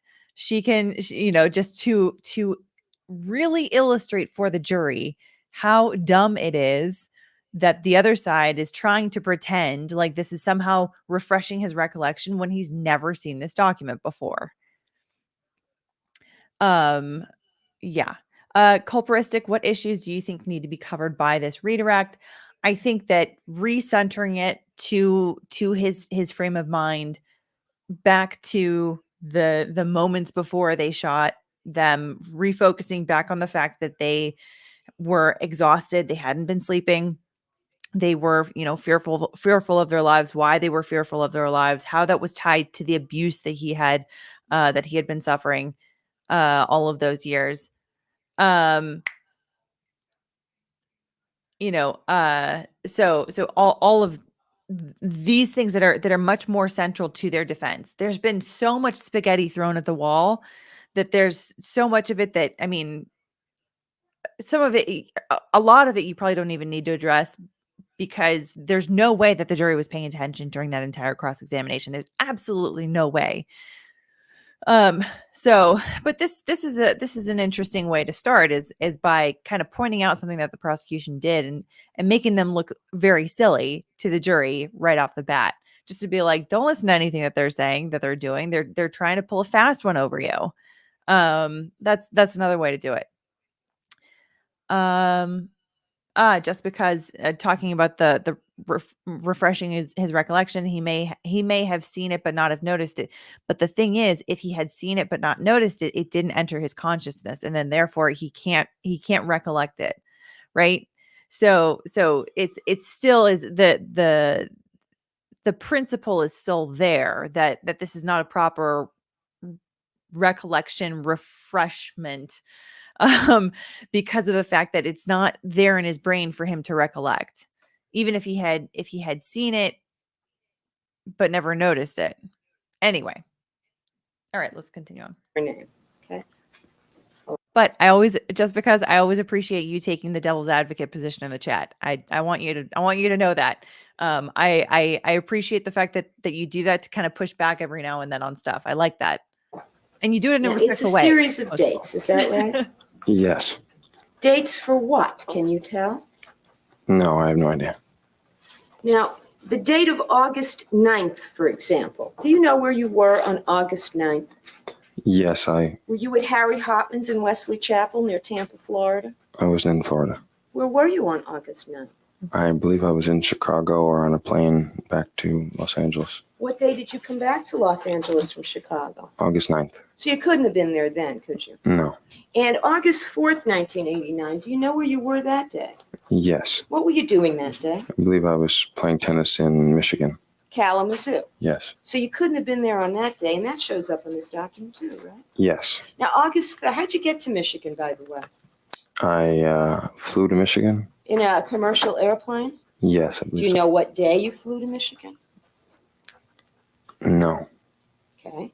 So this says August 3rd. Do you think you were there on August 3rd in Florida, or do you think you were on an airplane to Michigan, or do you think you were in Michigan on that day? I believe August 3rd was the date that the tournament started. The tournament in Kalamazoo. Registration date. Okay. And were you there to register? Yes. So on August 3rd, you were in Michigan. Yes. Sorry. So Objection sustained. The answer is struck. where were you on August 3rd? I'm sure I was in Michigan. I was in Chicago the day before. So does it tell you anything about where you were to see the date of August 3rd on this document from Hopkins? No. Let's go to the one for your brother then. Now, again, you see that on the top of this document, they have some dates there that say arrive and depart. Yes. Now, were you at Hopkins on July 20th? Do you know? I know that I wasn't. Where were you on July 20th? I believe that was the time when the clay courts were being played in Tennessee. In Louisville? Yes. So on August 20th, you believe you were, strike that, on July 20th, you think you were in Tennessee? Yes. Kentucky, actually. Louisville, Yeah, Kentucky. Kentucky. Yes, I was in Kentucky. Quito, Peru. By the way, do you know what Quito is while we're on the subject? It's in Peru. No, it's in, did you ever hear of Quito, Ecuador? Yeah, I guess it's in Ecuador. Capital of Ecuador. Did you ever learn that in geography lesson? Not that I remember. That's okay, you're in good company. Now, Gosh, her banter with him is on, good, though. Like it's the she's gotten into like a rhythm with him where it's like we're watching a TV show between two characters just chatting, just having a conversation. It's interesting. so on July 20th, you're not in Florida. No. So this, how could it tell you anything about who is in Florida on July 20th if you're not there? I don't know. Okay, so the fact that it shows July 20th on a bill under your brother's name, that doesn't tell you your brother's there either, does it? No. Now, let's go to the bottom of this record. You see August 10th, 1989 on your brother's supposed record? Yes. Where was your brother on August 10th, 1989? He was in California. And where were you? I was in California. And you saw him on August 10th, didn't you? Yes. And on August, at least 4th, 3rd, 4th, 5th, 6th, and 7th, you are where? I'm in Michigan. And when you're in Michigan, Mr. Menendez, do you remember having any contact with your brother back in California? Yes. So do you think that, do you believe your brother was in Florida when you were in Michigan? Or was he in California, or do you know? I don't believe he was in Florida. Okay. Now, on what basis do you have to say where you were on July 31st before you ever saw these records? Just my own recollection that I was one of two places. Okay. You recall that you played in a tournament in Kalamazoo, correct? Yes. And do you recall that just before you went to that tournament, you were in training? Yes. And was Hopman's the place where you trained? If that was the name, it was Saddlebrook. Yes, Saddlebrook Way, exactly. Hopman's. Saddlebrook's the country club. Mhm. Hopman's is the name of the tennis camp that's on the grounds of the country club. Yes. I can't be sure that I was there on July, any of those days, though. You know you were there before Kalamazoo. Yes. Now, did you also, while you were in Florida, visit your Aunt Martha? Yes, that's why I can't be sure. And Aunt Martha lives in Florida? Yes. She doesn't live in Tampa, does she? No, she lives about 2 hours outside of Tampa. Well, she lives, where does she live? She lives in West Palm Beach. Okay. And at any time during that training period before Kalamazoo, did you visit your Aunt Martha at her home in West Palm Beach? Yes. And do you now remember on what day or days? No, it was soon after her birthday because I remember that she had somehow found out where I was and called me to say that I missed her birthday and that she wanted to see me, and so I slept overnight at her house. Okay, if I could have a microphone. He was a great tennis player, I believe.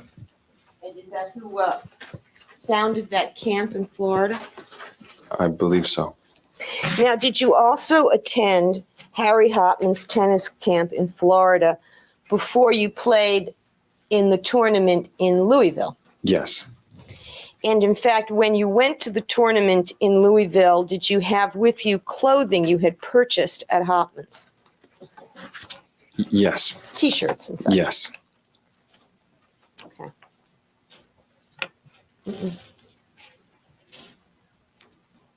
I'm All trying right, to let's find. just continue and go on to Yes. something else. All right, well, it's complicated. Now, Mr. Menendez, you were asked about making an appointment to see Dr. Oziel and then canceling it. You recall that? Yes. And you testified just a few minutes ago that you wanted to talk to him about this problem. Yes. And were you going to tell him that your father was molesting you and that it wasn't going to end as you had hoped and prayed for 3 years? Definitely not. Objection sustained. The answer is stricken. What was the problem that you were going to discuss with him had you seen him, or that you intended to discuss with him? That I no longer wanted to live. That you what? No longer wanted to live.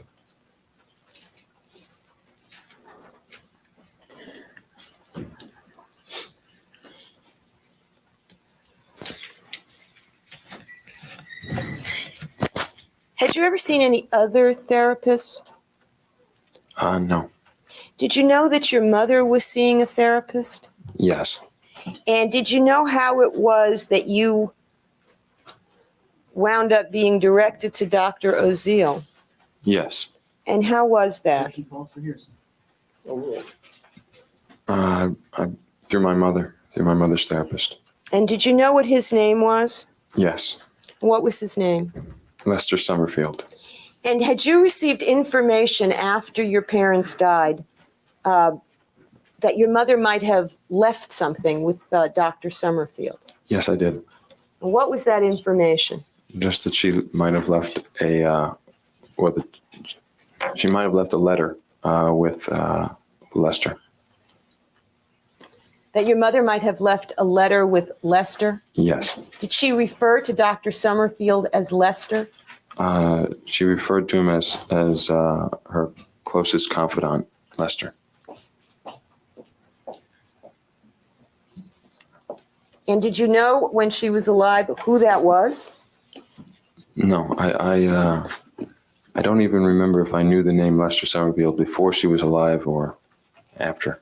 Well, the question was, how did you get to Dr. Oziel? From her, is that what you said? From her therapist, yes. Okay. Did you know it was coming from her therapist? Yes. So you knew she was seeing a therapist? Yes. Overruled. Now, where did you receive the information that Dr. Summerfield or Lester might have a letter?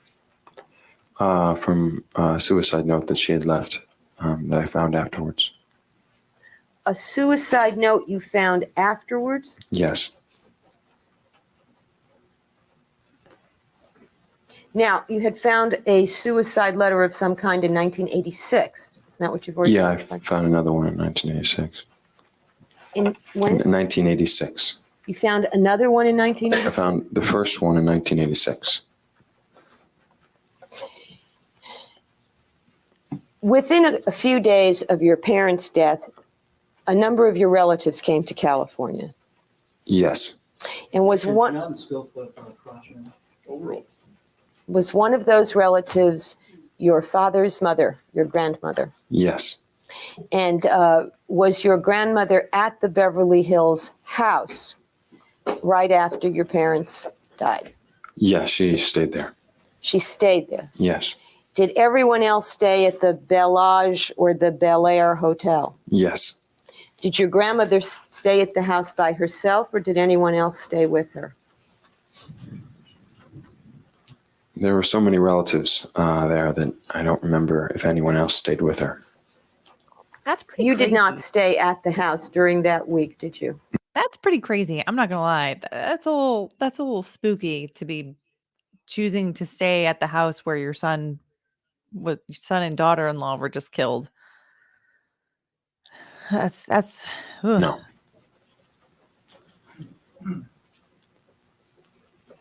Now, can you just describe generally what your grandmother was doing, particularly in those first few days at the house after your parents died? She was going, Compulsory speculation. Who was there? Objection sustained. The answer Well, is stricken. You were over at the house, you just didn't sleep there. So let's ask it in non-leading fashion. Were you over at the house during that week? yes, Were you over there more Nice than study. once? I was over there every day. And did you see your grandmother when you were over there every day? Yes. And what was she doing there? She was going through everything in the house, specifically my parents' things. And what was she doing with things as she was going through them? She was segregating them out, putting some in here and putting some in there. Was she taking things out of the house? No, I don't believe she was taking anything out of the house. I know she did eventually. She sort of took over, and nothing left the house without her permission, and you weren't allowed to do things. All right, let's start with this. You say she took over. How quickly after she arrived did she take over? Immediately. And you said you couldn't take things out of the house. Are you referring to yourself or to other people or both? To basically everyone. And what about, you said she was looking primarily for things of your parents? Yes. And where was she looking? In my parents' bedroom. Was she looking in other parts of the house as well? Yes. Now, Mr. Menendez, you heard testimony of other witnesses that there was in your house in Calabasas, for example, many, many, many boxes that occupied the living room area. Yes. And were there boxes somewhere at the Beverly Hills house? Yes. Boxes from previous moves? Yes. What was your mother's habit and practice, Mr. Menendez? When you'd move from one house to another, would she unpack all the boxes, or would Probably she keep not. some packed, or what? She'd keep most packed, and they sort of got more and more boxes as you went along. That doesn't surprise me at all. And was your grandmother going through packed boxes as well? Yes.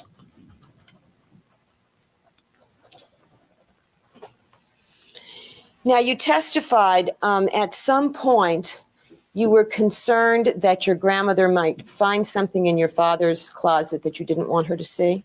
Yes. The magazine. And I think you testified you took those things out of your father's closet. Yes. And I think you indicated that a cousin or cousins got rid of it for you. Yes. Now, Mr. Menendez, when you were arrested in March of 1990, where were you living? In Marina Del Rey. And did you, on that occasion, also request the help of a cousin or cousins to get rid of something? Yes. And on that occasion, when you were arrested, do you know which cousin you specifically asked? Andy? Yes. And on that occasion in March, who did you ask? My cousin Andy. Yeah. And had you been with your cousin Andy for some period of time, been together with him when you asked him to do you this favor? Well, let me ask you. You testified you flew here from Florida. Yes. Who flew with you? Oh, Andy flew with me then, yes.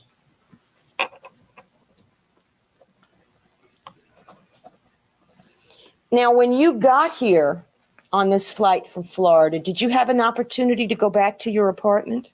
No, I was taken from the airport by Detective Zoller to Los Angeles County Jail. And you never had an opportunity to go back to your apartment, I take it. No. Is that correct? Yes, that's correct.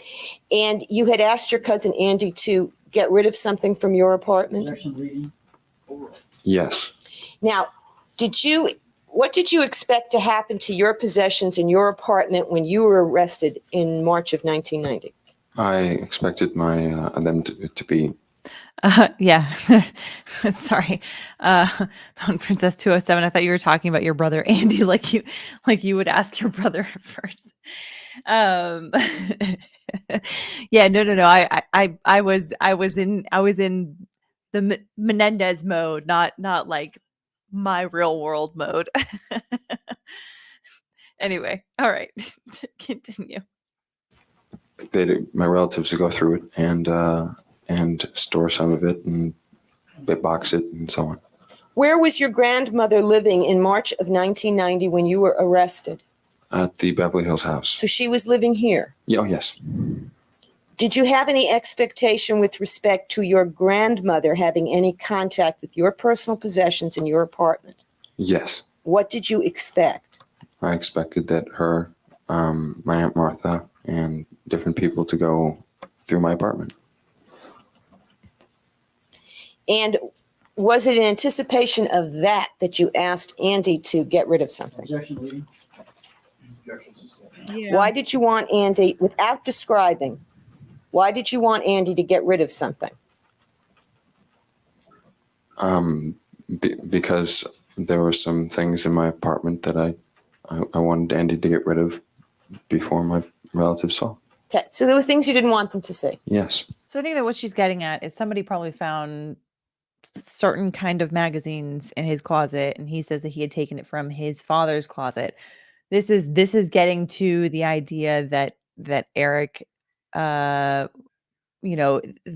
prosecution has kind of asked on cross-examination if he was gay, right? And so there's this idea that he made up these allegations, about his father, in a last-ditch effort to save his life and his brother's life and all this kind of stuff. That both of them were lying about the abuse, but that Erik especially was lying because he was talking about that this had happened throughout his entire life. And how would you know about all of these things that he says that Jose had done to him? Oh, it's because he actually was gay and he actually engaged in all kinds of acts. That's what the idea was coming from the prosecution, as many of you are aware. And so what Leslie is getting at here is the explanation as to why certain things were found in his personal belongings, because he says that he was trying to protect the image of his father by moving that stuff while his grandmother was going through all of the items in the house. So, okay. Interesting. And to the best of your knowledge, did Andy do that, get rid of these things by himself or with the help of someone else? Well, Your Honor, it has to do with his state of mind. It's not being offered for the truth. Well, I'd like to be heard on this. Okay. Now, you testified that there were these things removed from your father's closet, and you had asked who to remove those from the house? My cousin Henry. And to the best of your current recollection, did Andy help Henry on that occasion? No. To the best of your current knowledge, did Henry help Andy on the second occasion? Yes.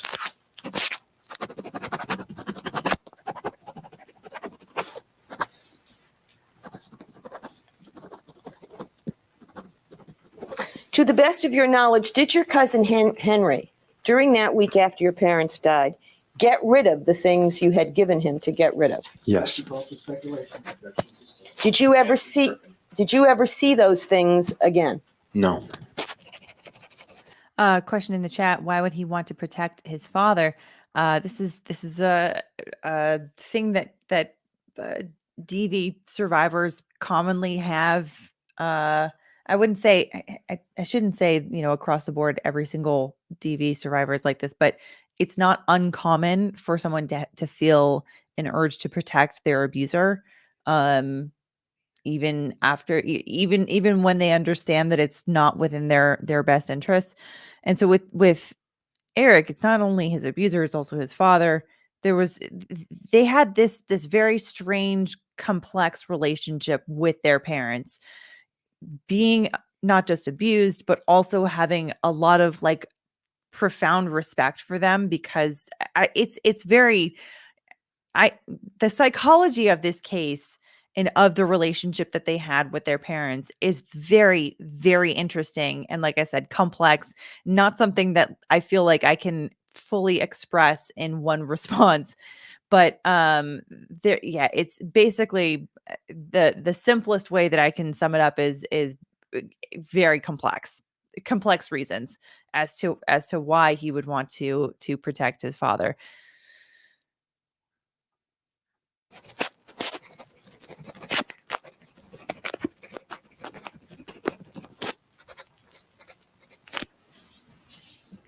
It's noon, Your Honor.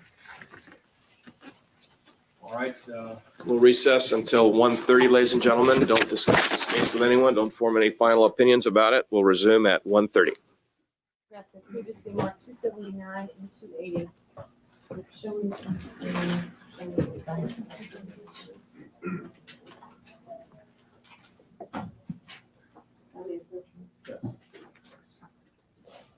They're showing me the photograph that's been marked 279.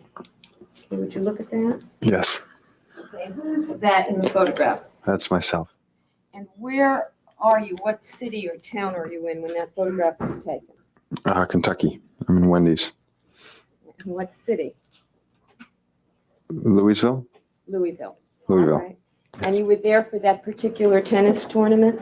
Yes, I was. And do you remember these tournaments based on the surface of the tennis courts you were playing on? Yes, I do. And what surface was being played on at Louisville? Clay. These were the clay courts.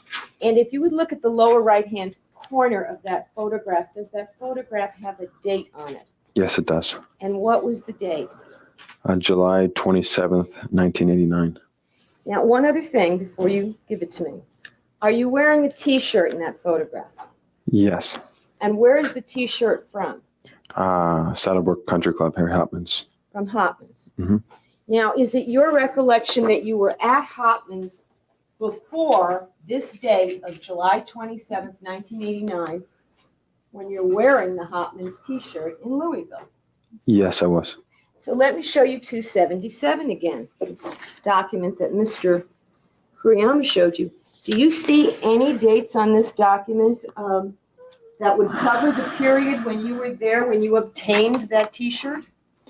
No, there are not. Okay. Now let me show you this other photograph, which is 280. Okay? Yes. And who's in that photograph? My mom and my dad. And where was that photograph taken? I believe in Kentucky as well. In Louisville? Yes. And what kind of place was it taken in? At a hotel. And is this inside a hotel room, or is it inside the dining room, and where is it? I think it's inside the hotel room. Did you all stay in the same hotel room? No. And where did you stay at this hotel in relation to your parents? I stayed in the next room, next door. And did your father, during the time you were in Louisville playing the clay courts, ever visit you in your hotel room? Yes. For what purpose? Ugh. For sex. Ugh.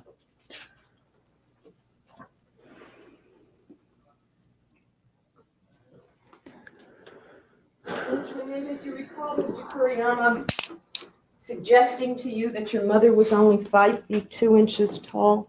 Yes. Well, I have another document, and I'd like to mark it next to Memorial. No, not next to Memorial, I'm sorry. I'd like to mark it 291. 291. You have some other documents that you'll be marking? They're already marked, Your Honor, a series of photographs in between.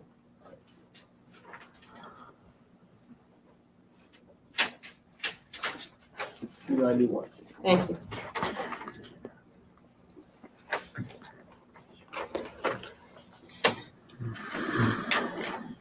Mr. Menendez, you recognize this to be an enlargement of your mother's driver's license. Yes. And do you see the height that's indicated on that Nice. driver's license? Yes. Nice. Good And what work. height is it? 5'5". And you see the date of birth, October 14th, 1944. Yes. Was October 14th the day of your mother's birthday? Yes, it was. Was she born in 1944? No. When was she born? 1941. Did your mother lie about her age? Objection calls for speculation. Sustain. Did you ever hear your mother lying about her age?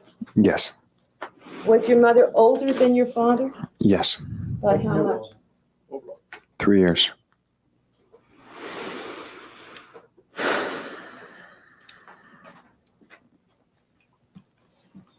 Now, Your Honor, I have a series of photographs marked 281 through 288.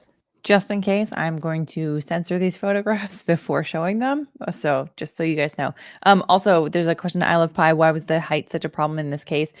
Because the prosecution was definitely painting a picture that she was very petite in comparison to everyone else in the family, and so therefore, how could she possibly have been a threat to the brothers? So it plays in directly into their defense. So so Leslie was bringing up her height just to show that she's not so tiny, like the prosecution said. 5'5" is not the tallest for women, but it's not short either. Actually, I have a mark for 290, but I'm only going to use the 288 at this moment.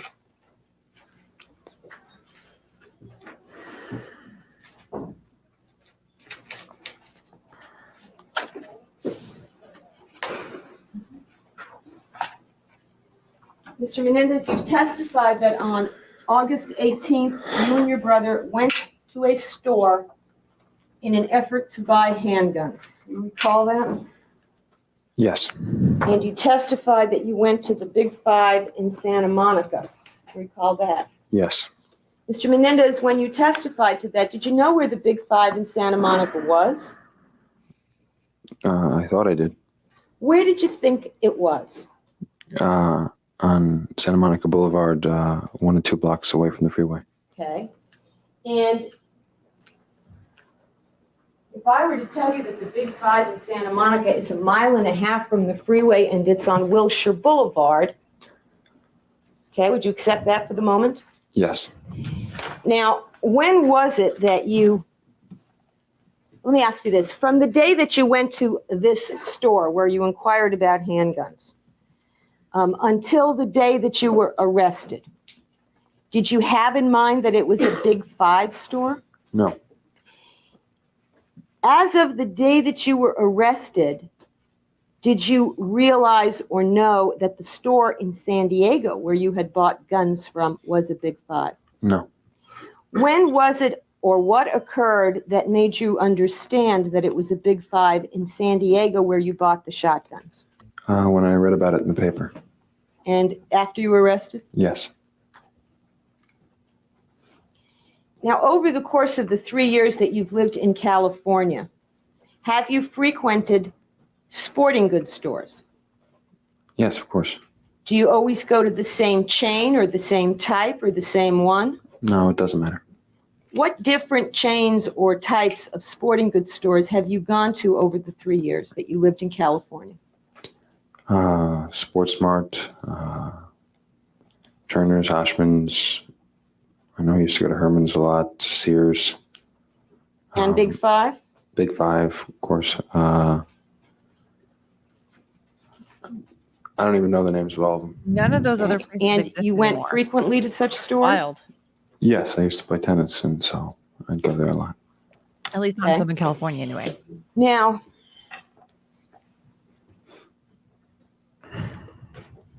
which was the stronger memory, if you can compare them? The memory that the store was on Santa Monica Boulevard, 1.5 blocks from the freeway, or the memory that it was a Big Five? That it was within 1.5 blocks from the freeway in Santa Monica.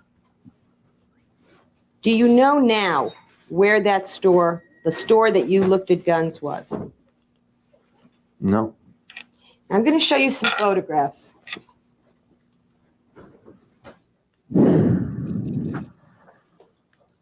Starting with Photos are probably going to be of stores in 281. case. The question is, Does 281, what's depicted there, look at all familiar to you? Yes. Yes. Does it in any way resemble the store that you believe you were in on that Friday, August 18th? Yes, it does. And drawing your attention to what's in the center of that photograph, what does that appear to be? This object. Those are handguns in a glass case. Okay. That one's going to be okay to Now, would you look see. at the next photograph? Is that a slightly closer view and a better color photograph? Yes. And does that case appear similar to the case in the store that you were in on August 18th? Yeah, it had several levels. Now, you recall testifying earlier that the top level had handguns. Yes. You recall testifying earlier that the handguns you sought did not have the revolver part, in other words, the cylinder part. Yes. Would you look onto the next, let's go 2 down.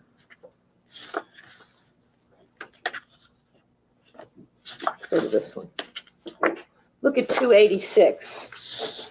Do those appear to be the kind of non-revolver guns that you saw on August 18th? Which one? They both appear. No. No? No, they do not have revolvers. I didn't hear the question. Okay. If you don't hear the question, say you don't hear the question. Let's look at 286, this one, okay? You see the guns on Yes. the top row? Yes.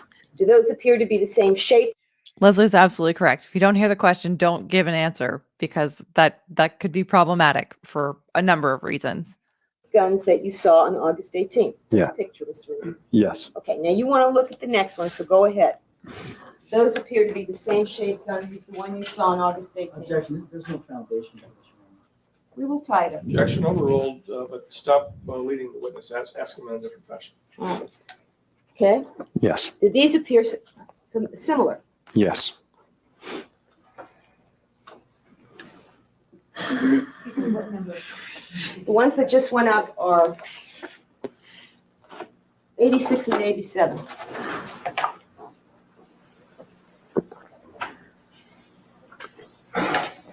Now, going back to 283, in that photograph, are there different things on the different shelves of this glass display case? Yes. What's on the top shelf? Handguns.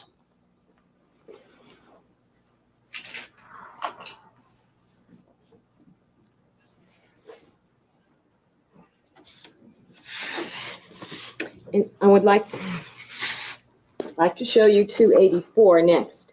Do you see what's up on the wall in that photograph? Yes. Now, do you have any recollection in this store that you were in on August 18th to seeing long guns? Yes, there were a rack of them behind. Does that appear at all similar to what you saw in the store on the 18th? Yes, it's very similar. And this is 284.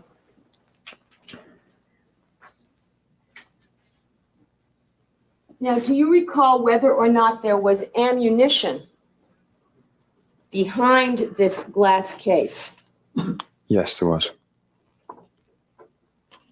Showing you the last two photographs, 285 and then 288, okay? Mm-hmm.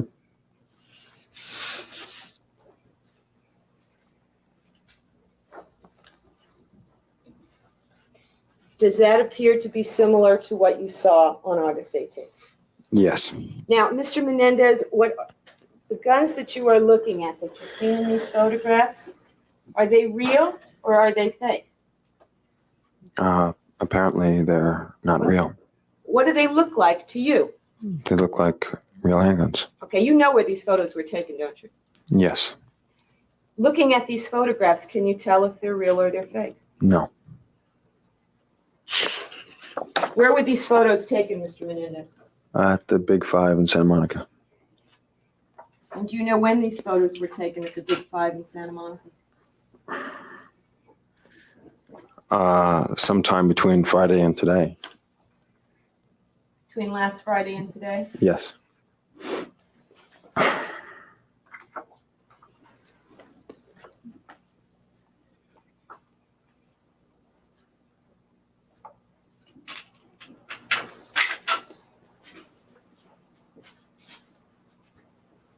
Now, Mr. Menendez, do you know if the guns that you saw on August 18th, 1989, if any of them were in fact real? I believe that they were. You believe that they were, but do you know if they were? No. Did you handle any of them? No. Did anybody take one out of the case? No, I said before, no one did. Did anybody put ammunition in it? No. Did anybody show you how to operate it? No. Did anybody describe to you what the make or manufacturer or caliber or type or model of the gun was? I don't remember that. You don't remember it? I don't believe they did that. They didn't take it out of the case.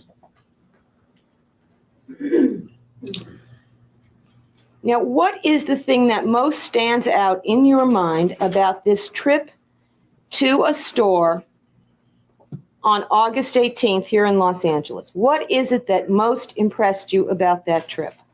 That we couldn't get handguns there. And why couldn't you get handguns there? Because they didn't have handguns? Is that what you understood? Sustained. Why was it you couldn't get handguns there? Because there was a 2-week waiting period. Now, you have described. Real quick, just because calls for speculation. So what she's asking about is what Erik knew, what Erik understood. And, he said, I thought they were real. They seemed to be real. And she said, but did you know that they were real? That's not calling for speculation. That's calling for what he himself knew. Now, if the question was, did Lyle know that those were real? That would be calling for speculation, because it's asking him to peer into someone else's brain and to try to testify from that, which he can't. That he would have to speculate in order to understand what Lyle knew, unless there's some way of showing that Lyle knew, because Lyle, acted as though, they were real, and Lyle talked about how they were real, and he did XYZ that showed that he knew that they were real. So that there's a nuance there. Here, there's no problem with her asking him what he himself knew. Described in part some conversation with the clerk. Is that right? Yes. How many people were taking part in this exchange with the clerk? My brother, I, and the clerk. Were there any other customers around or engaging the clerk's attention during the time that you and your brother were in front of the glass case? Yeah, I believe there were all kinds of people around. And were you having a continuous conversation with the clerk, or was it a series of brief conversations? Objection. Overall. It was not a continuous conversation. He was distracted. Now, do you recall whether or not you asked him any specific questions about any particular gun? I just remember the one specific question that I asked. And what was the one specific question that you asked? I asked if one of the guns I pointed to one was a real gun. And what was his response, if you can remember, to that specific question? He said that it wasn't, that it was a BB gun. Now, do you recall making any assumptions at that point? Objection. Overall. Excuse me? Do you recall in your mind making any assumptions at that point about any of the other guns? At that point, I don't remember. Do you recall making any assumptions at any point about any of the other guns? Yes. And what assumption did you make about other guns? I assumed that they were real.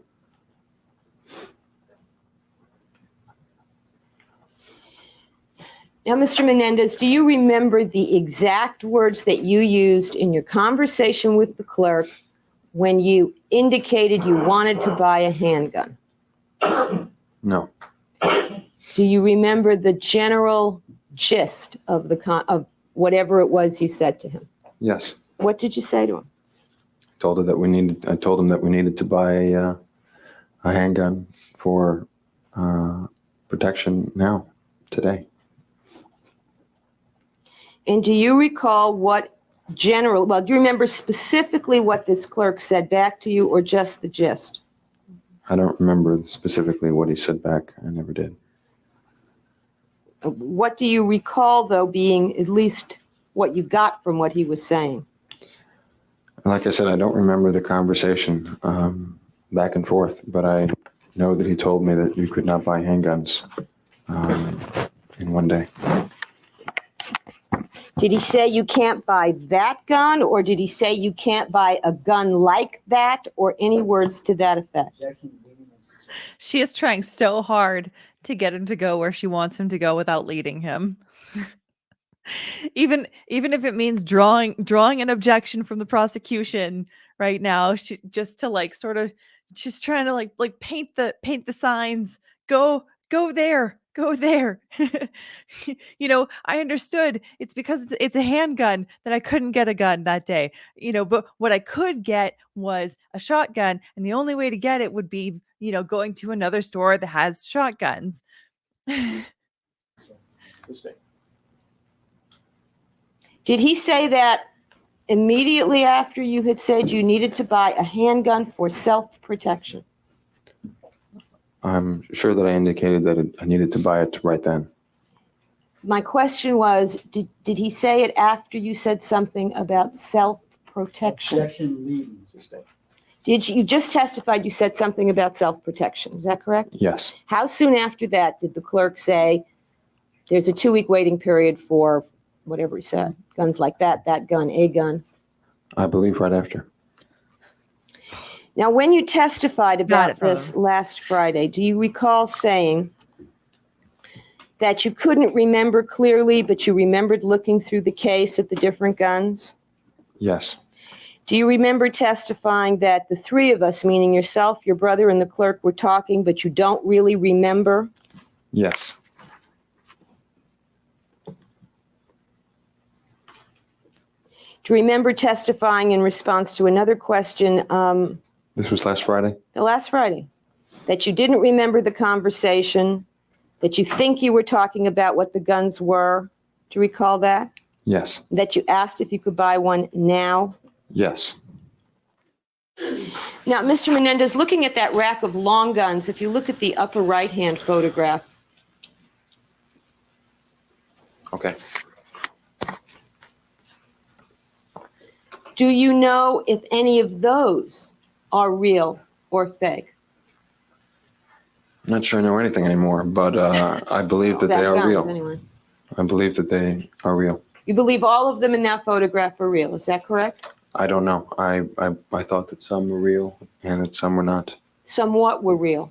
Some of the shotguns and long rifles. You said you believed some were real and some were not. When are you talking about? When did you believe that? At the store. And you believed at the store that some of the long guns were real and some were not real. Objection, leading. Overall. Is that what you're saying? That's what I'm saying. And did you believe the same about the handguns? Yes.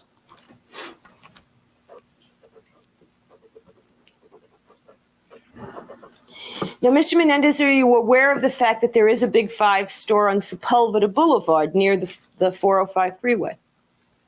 Yes. You're aware of that since when? Since this week.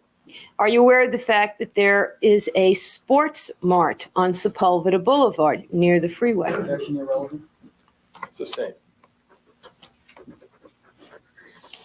Mr. Menendez, are you identifying these photographs with certainty as the place where you had this inquiry about guns, or as a similar looking place?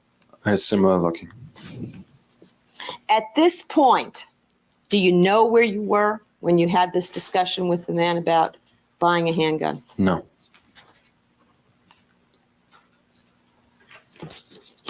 Just to complete the series, Your Honor, let me show you these two photographs.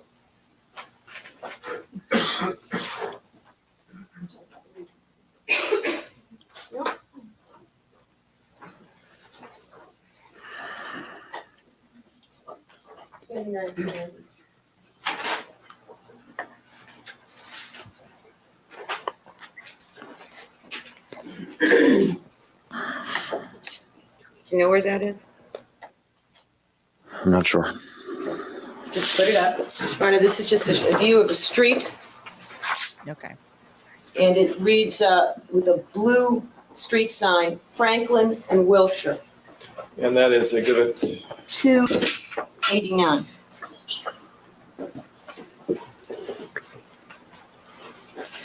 Now I'm going to show you this other photograph, which is 290. You can see what that is, can't you? Yes. What is that a photograph of? The Big Five Sporting Goods store. Okay. Can you tell from the photograph which Big Five it is? No. We wanted the record to reflect this bears a street number of 3121.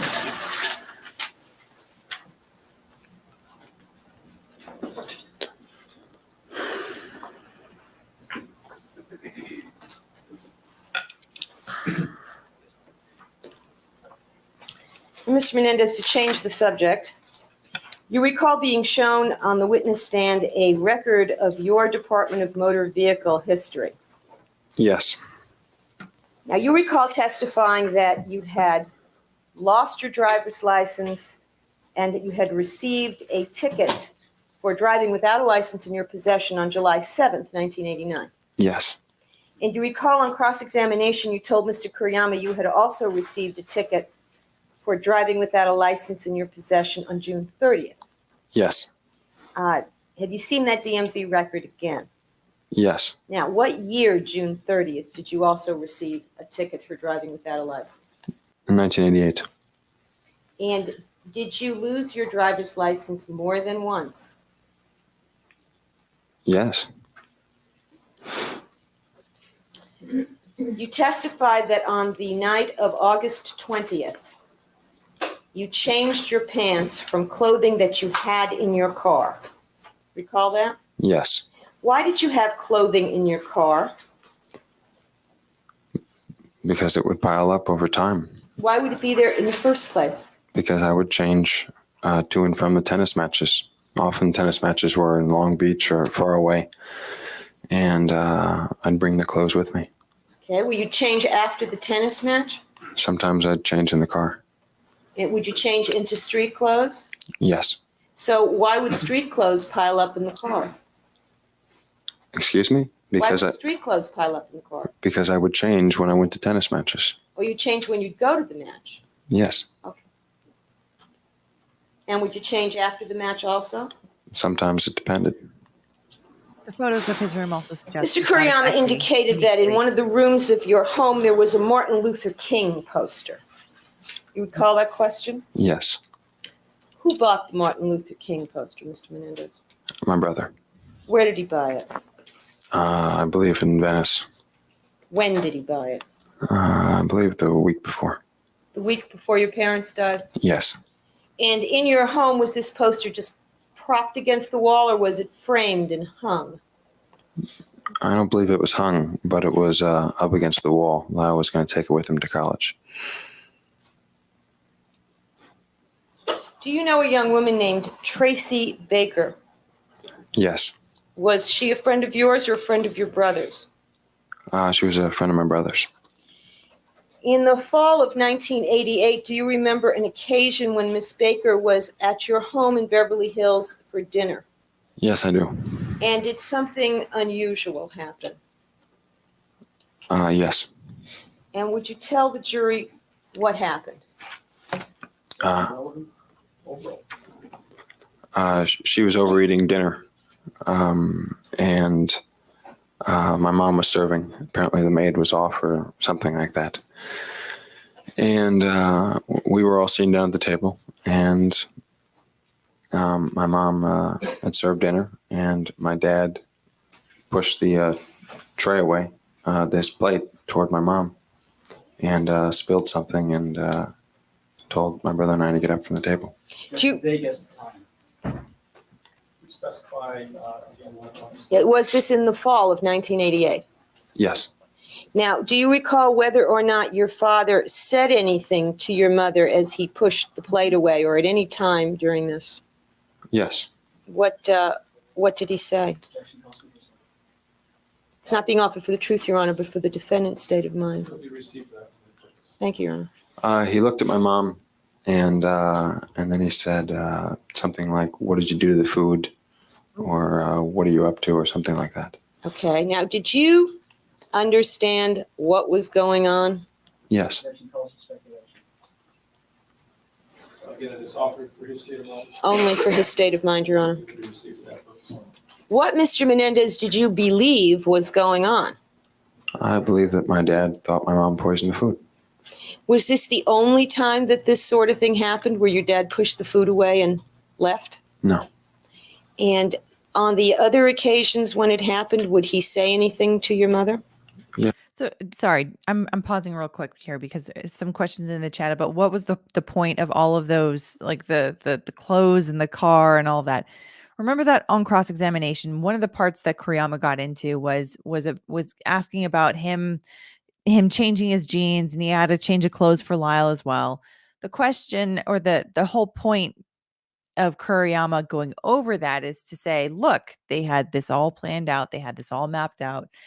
They planned to kill their parents, blah blah blah. It was all part of the billionaire boys club, fantasy that they had. That's what he's trying to get at there. Meanwhile, on redirect, Leslie is going in and saying, no. He happened to have clothes in his car because he's messy, and he happens to have clothes pile up over time because he kind of lives out of his car. He kind of indicated that on cross-examination as well. And he said something about, like, I tended to live out of my car at the time, or something like that. And anyway, so he definitely seems that way. I mean, the photos of his bedroom previously certainly seems to corroborate that. I mean, I don't know if you guys know anyone who has a tendency to just have stuff kind of pile up in their car because they work out of their car quite a bit, either to go to work or to go to school, like driving around a lot of areas. I've got a really good friend that has to drive a lot in between work areas. So she ends up, like, working in the morning in this part of the county, and then in the afternoon in an entirely different part of the county, and there's driving in between. And so she, just to get everything done, she ends up having a lot of stuff in her car. And sometimes that can be helpful when you need something. But then other times it's, things can pile up that way. And I'm saying this without any kind of judgment, because I completely understand that sometimes it just happens, and Erik seems to be that sort of person as well, that he has a tendency to have things sort of pile up because he's just not focused on keeping things tidy and organized, because that's just not the kind of person that he is. So that's the explanation that they're going through. It seems very boring to go through, but it's to rebut this idea that that was all part of the plan, is to have a change of clothes, to walk around the Taste of LA with, or to go to the movies in, or what have you. Anyway, so yeah, I wanted to just answer that. Yes. Now, did you eat at home your mother's cooking Oh, when and you're... then this, of course, is getting to the point of the danger of Kitty, right? The idea that Kitty had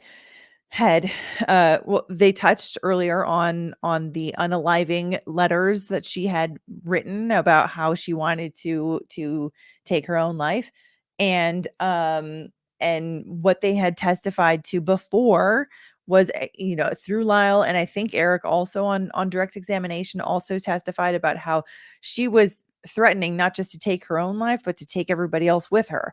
And everyone was afraid that she was going to poison them, including their father. And this is the real reason why their father changed entirely the way that he started talking to her and acting around her, because before, she was the butt of every joke. He completely disrespected her, whether it was in private or in public, completely just absolutely treated her like trash, until she had enough and basically had told him, hey, look, I'm going to take you with me. And so then he got very serious about, okay, I need to change my behavior. So that's, at least that's what's been testified to. So this is getting also into the idea of why Kitty in all of this as well. when your father wasn't around? Yes. And how would you know to eat the food or not eat the food? I would normally eat the food unless I thought something was very wrong with my mother. You could usually tell what my mom's mood was or what she was up to by the way she looked or different signs she'd give you. And were there times when you, without your father's prompting, would not eat the food because of either a look or her mood or something she had said? Were there times when you didn't eat food when your father wasn't home? Yes. And what was the basis for your refusal to eat food on those occasions? Sometimes she said earlier in the day that she was going to poison us all, and so I wouldn't eat the food. And sometimes it was just my belief that she might have done something to the food.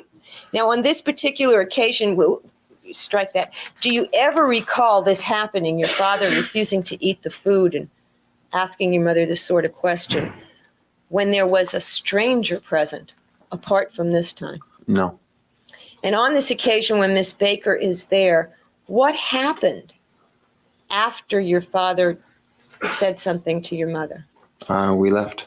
He told us to get up from the table, and Lyle, I, Tracy, and I don't believe anyone else was there, left. We went out to eat. You and Lyle and Tracy? Yes. Anybody else? I don't remember. How about your father? Well, of course, my dad's the one that told us to get up from the table. Okay, so you.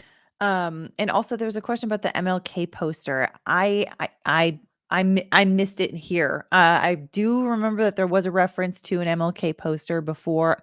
I can't remember exactly where it was. So I apologize. I missed that in an earlier question. You and your father, Tracy and Lyle, went out to eat. Yes. What'd your mother do? She stayed home.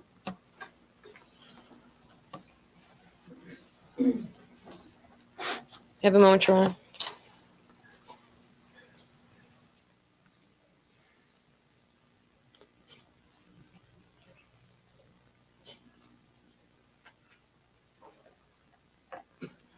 Mr. Menendez, you testified that you were very concerned when you learned in May of 1989 that your father was talking about disowning you. Yes. Okay. Now, what did disown mean to you? Death. That he was going to kill me. And why would disowning you, cutting you off altogether, mean death? Well, it was just my impression of what it meant because he clearly wasn't going to disown me. I don't understand why you say that. Why wasn't he going to disown you? Because he wasn't going to let me leave the house. Why? Well, because obviously the things that were going on between him and I, he was never going to let me leave the house with that information. So he wasn't going to let you take the secret away? Is that what you Yes.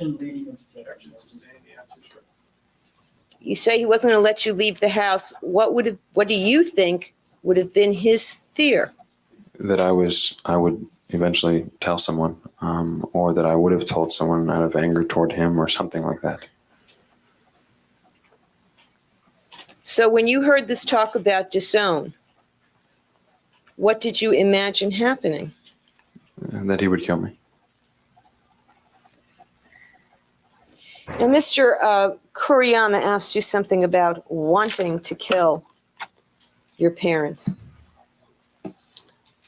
On August 20th, 1989, Mr. Menendez, did you want to kill your parents? No.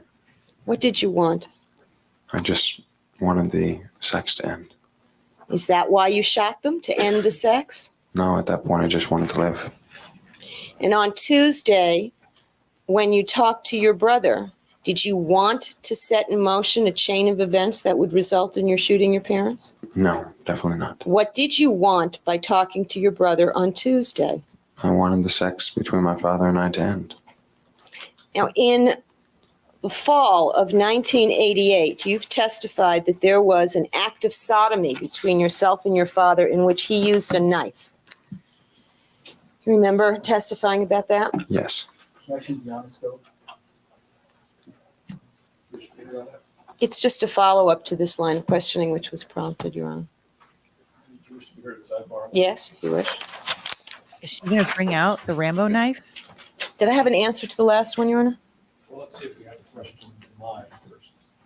I'll ask it again. Yeah, I'll ask it again. Mr. Menendez, you recall testifying that in the fall of 1988, your father sodomized you in an incident involving a knife.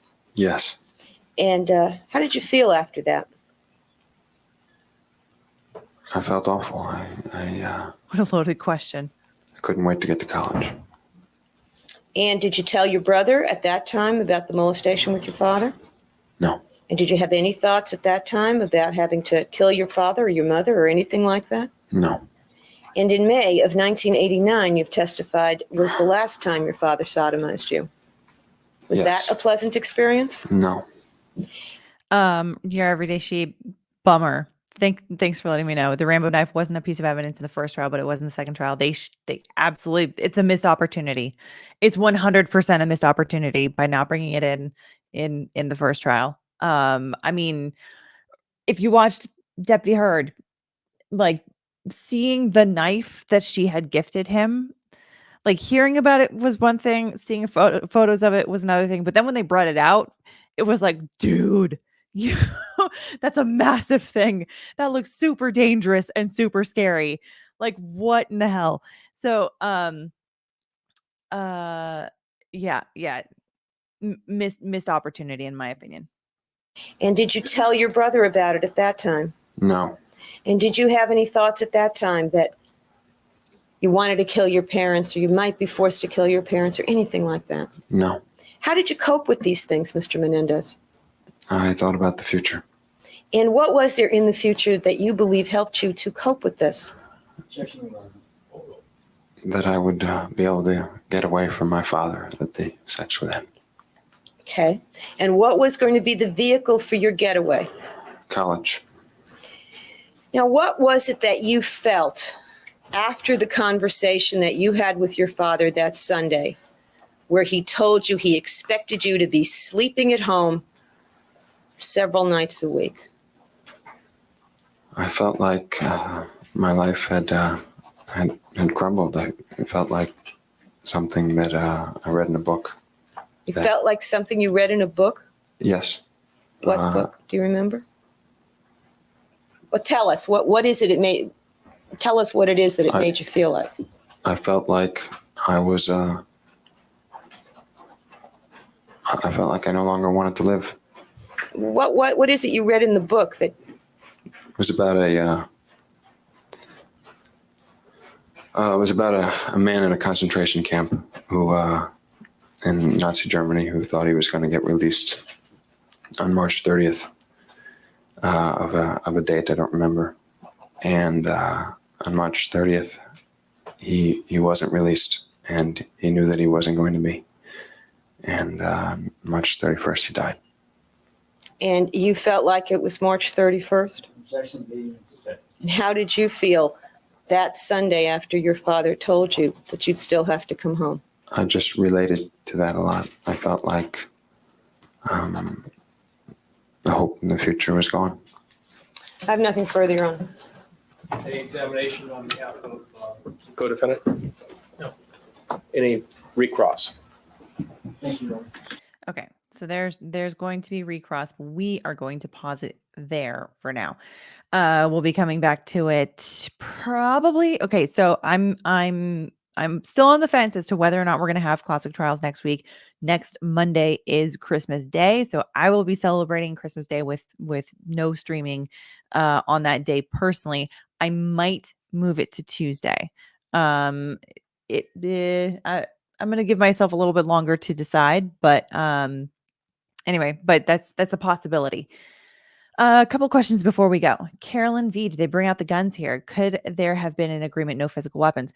There was testimony before from Erik and Lyle that they had dumped the guns somewhere off of Mulholland Drive, which that's, if you're not familiar, that's a very, very like heavily wooded kind of area. And it's a windy road that goes through a certain part of Los Angeles that just has a lot of wilderness around it, basically. And so that's a lot of miles where those guns could have ended up. And they couldn't really remember where they dumped them. I would imagine that there were efforts made to go and find them, and that they didn't end up finding them.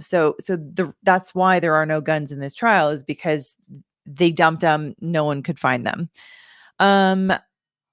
Simulacrum and a solitary man. I'm sorry if I'm mispronouncing that. So all of this line of questioning is to establish premeditation. The inverse of that, actually. So the woman that was asking him questions just now was his attorney. This was on redirect. So she is representing him. The whole purpose here is the prosecution is trying to show that there was premeditation. This is why they got into questions like, oh, well, you had this plan to go and see Batman. Oh, you are, or Batman, or License to Kill, or what have you, any of these other movies. Okay. You had this plan to do this. Okay. You had this plan to change clothes, like all this kind of stuff. They're trying to establish that there was a premeditated plan for them to kill their parents. And oh, by the way, you did it because you wanted to be like the Billionaire Boys Club, like the movie or TV show that came out, or what have you. That's what they want to establish here. The defense, however, wants to establish that this was a spur of the moment thing. They were exhausted. They were terrified. They definitely thought that their parents were about to kill them, and they, in the moment, decided to react, even if that was incorrect. Because it turns out that their parents were not, in fact, armed. They had a sincere belief, that that's what was happening. And of course, the defense wants the jury to also believe that that was not only a sincere belief, but also a reasonable belief. So, and all of the decisions that they made were just trying to think on the fly and make decisions as these things were coming up. So which side you believe could be a matter of perspective. Personally, I'm definitely, I don't see Erik or Lyle being any kind of masterminds at all. I think that they were set up to fail by their parents in so many ways, not only through their education, but also like Lyle in the working world, with the brief experience that he had working for his father, being just tossed into a role that he was completely unprepared for. So anyway, so that's a very, very long answer to basically say, Leslie here was trying to establish the inverse of premeditation, that this was absolutely not premeditated at all. Carolyn V, do we know who actually got the money since they were convicted? I think the aunts and uncles did. I'm not sure, actually. I think my guess is the aunts and uncles did, and my guess is that there's probably a portion of that also paid for their defense, because my understanding is that their aunts and uncles, for the most part, were actually very supportive of the brothers. So other than maybe like one or two people have said, anyhow, but that's about all I can say. Oh, okay. The money from the estate was all used up by the end of this trial. Well, there you go. Okay. There you have it. All right then. That is it for me for today. Thank you so much for joining me for the 50th episode of Classic Trials. I can't believe this is 50 episodes in. We are still on the Menendez trial. We're not even I guess we're more than halfway through the trial at this point, but like we're still very much in the middle of this trial at this point. So thank you so much for joining. And if you enjoyed it, please do hit the like button on your way out. Leave a comment once the stream is over, if you enjoyed it and so feel like doing. And yeah, I appreciate all of you guys. Thank you again for the gifted memberships. Sandy, thank you. I know other folks have also donated gifted memberships in the past as well. And I love the fact that this community is so kind and generous like that. And I love the folks in the chat that are giving their opinions, whether they are, one way or another, pushing back. I love it. I love it because all the dialogue in the chat is always super respectful and just giving their perspective of how they see things. And it's great. So yeah, you guys have a wonderful rest of your week. There will be another recap coming out today from the Jonathan Majors trial. There also should be a verdict coming out sometime soon. If there isn't already, I have not checked Twitter to see if there's an update on that, but yeah, there'll be another recap coming out today in a little bit. And members only live stream on Friday 10 a.m. East Coast time. And other than that, I hope you guys have a wonderful Christmas. Definitely take it easy. Have a good one. Have a relaxing time. Yeah, I'll see you guys in the next video.